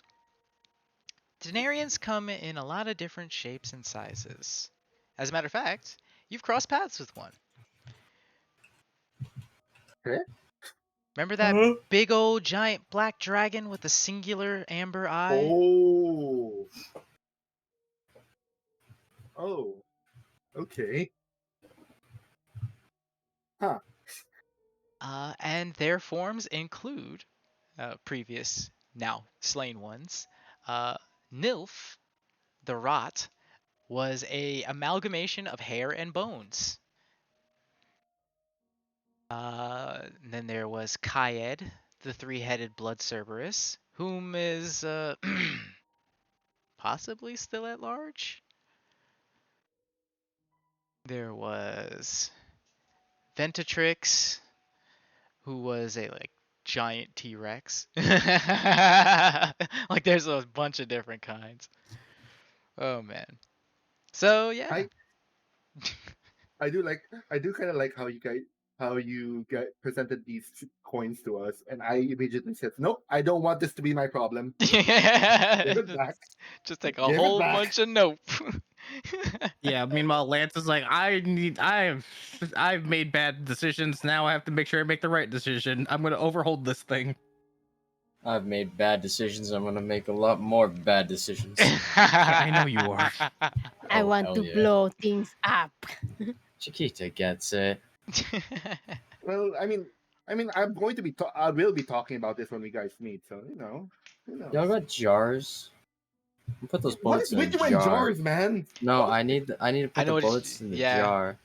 I know what he's trying And to then do. put I like a figured that's little what that's piece of for. It's just- rope yeah. out of the jar. Yep. And then it's gonna be a bomb. Oh my god. Yeah. Yep. Yeah. And I if knew there's that was gonna happen. alcohol in the Good. jar, that's Are even you better. making a cluster bomb? Yes. Perfect. It's a cluster bomb mixed with Molotov cocktail because I'm putting alcohol in it too. Fill it with So it's gonna be alchemist like- fire. Yeah. And then I'm I'm gonna pretty sure tape that counts. use my leftover duct tape to tape it to dog and have a brush. Oh my god. Don't worry, I'm pretty dog's sure- familiar. Dog will come back I- eventually. I'm pretty sure that's equivalent to white phosphorus. That's not some. That's against the Geneva That Convention, man. listen, it's It's like, oh shit, hit the fan. This important NPC's got murdered. We're all gonna get TPK'd. Send in dog with the bomb strapped to their back. Oh my god. That's the plan right there. Sounds about right. Next level The perfection. worst case scenario, but you know that's gonna happen soon. So Yeah, but the problem I'm worried about this is in character, you're going to be like, no, it's the worst case scenario. It's like, no one's died yet. Don't do this. No. I think the worst case scenario is him about to die. me about to die is the worst case scenario, and I'm That's gonna, what I'm saying. if I die, I'm bringing everyone within 100-mile proximity with me. Jesus. Big bada boom. The fact that you're willing to give Kaz the potion or the flask just to see what happens without like any consideration. I was like, It wasn't even Kaz, Lance or in my anyone else. defense, It was literally a person you just met. in my defense, Kaz, you know, needs more experience in the field of Constitution. Oh So my god. I think exposure. I'm paying Kaz an exposure to Okay. to horrible poison. things, to poisons and borderline drowning and stimulants. I think Kaz has a future in adventuring. I do too. I do too. Very Maybe bright I'll and Very lustrous strong. future. I'll make Kaz like I'll be Emperor Palpatine and Kaz is my Darth Vader. Oh God. That's, Do it. that's reaching pretty. That's reaching Unlimited pretty power. high, man. Unlimited That's power, and then Kaz picks me up and throws me down a fucking ventilator Power of shaft. the dark side. The power of the dark side. An echo. I am the Senate. Power. We finally learned Somehow Caiaphas Caiaphas has returned. survived. Yeah. Somehow Caiaphas returned. All right, And before friendos. This was Oh, go ahead. Sorry. I'm sorry. no, it's fine. I was just gonna thank you guys for coming through. It was a great session. Doing this next Had a lot of week. fun. Yes. Everything's on fire again. Set everything on Well, fire. you It's know, on fire. yeah, I'd say that this was a pretty tame session. Like you It managed was, to but get I'm rid of one saying of the everything coins. goes back on fire again the next time. So everything on fire next week, guys. Same time. Yes, all right, All sounds right, good. fantastic. I got my ass kicked. I made new friends. I got rid of that fucking coin. You got a Things are new going great for me, sensei. man. Yeah, you I got a new sensei. Yeah, butter your sensei. Actually, Great for me, man. Shifu Kung Fu God, and then I'm gonna find out you volunteered to get your ass kicked. I'm like, I can't trust any of you. Happens. Hey, As we many La- friends. Lance, no king shaming here. Come on, man. Okay, you are him. Okay, I just Don't yuck his yum. In Yeah, it for don't a yuck different his yum. type of experience. Much love, guys. It Absolute was pleasure. consensual, okay? We both agreed for it. Yeah, as long as there's consent. It is time for sleep, Len. Thank you, everyone. Good night, guys. that's fun. Good Have a good night. I need It was a sleep. fantastic time, I guys. may or may not have just had 3 hard seltzers. Good night. Mad lad. Good night. Bye. Night, Take night, it love you easy, guys. Thanks See again. you guys.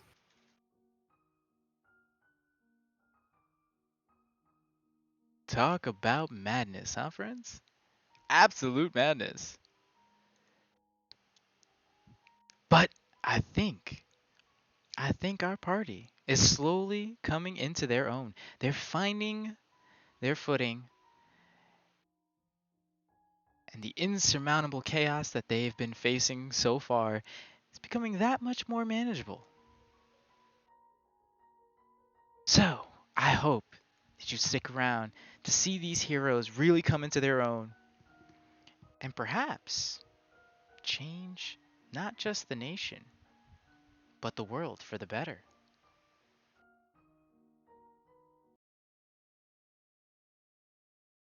And with that said, friends, I want to thank you all so very much for coming by and hanging out with us and taking part in this amazing adventure. It brings me so much satisfaction and joy to know that I'm bringing so much fun and entertainment.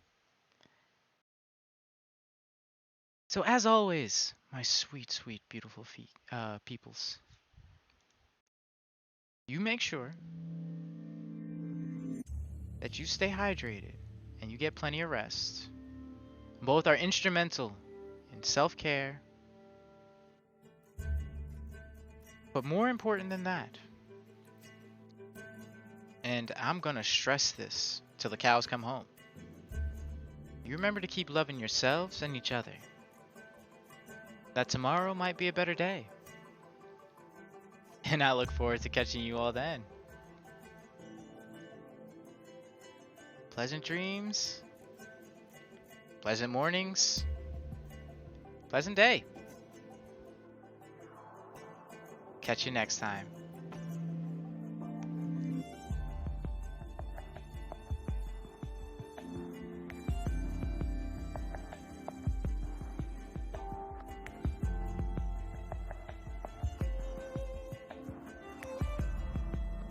But you know what?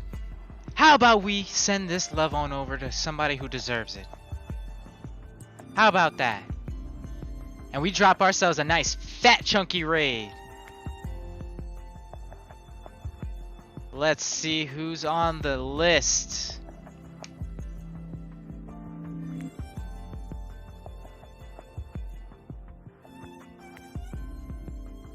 Tomorrow we'll be back again, likely with some Destiny 2 or Monhunt,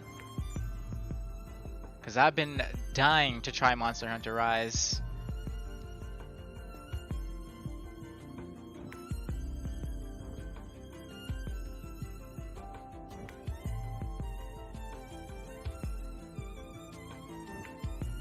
We're gonna be raiding Vexus Vile, friendos, so spam that chat with hearts and love. Vex is a great guy, phenomenal entertainer, really wholesome and uplifting. You show him that love. And I'll catch you all next time.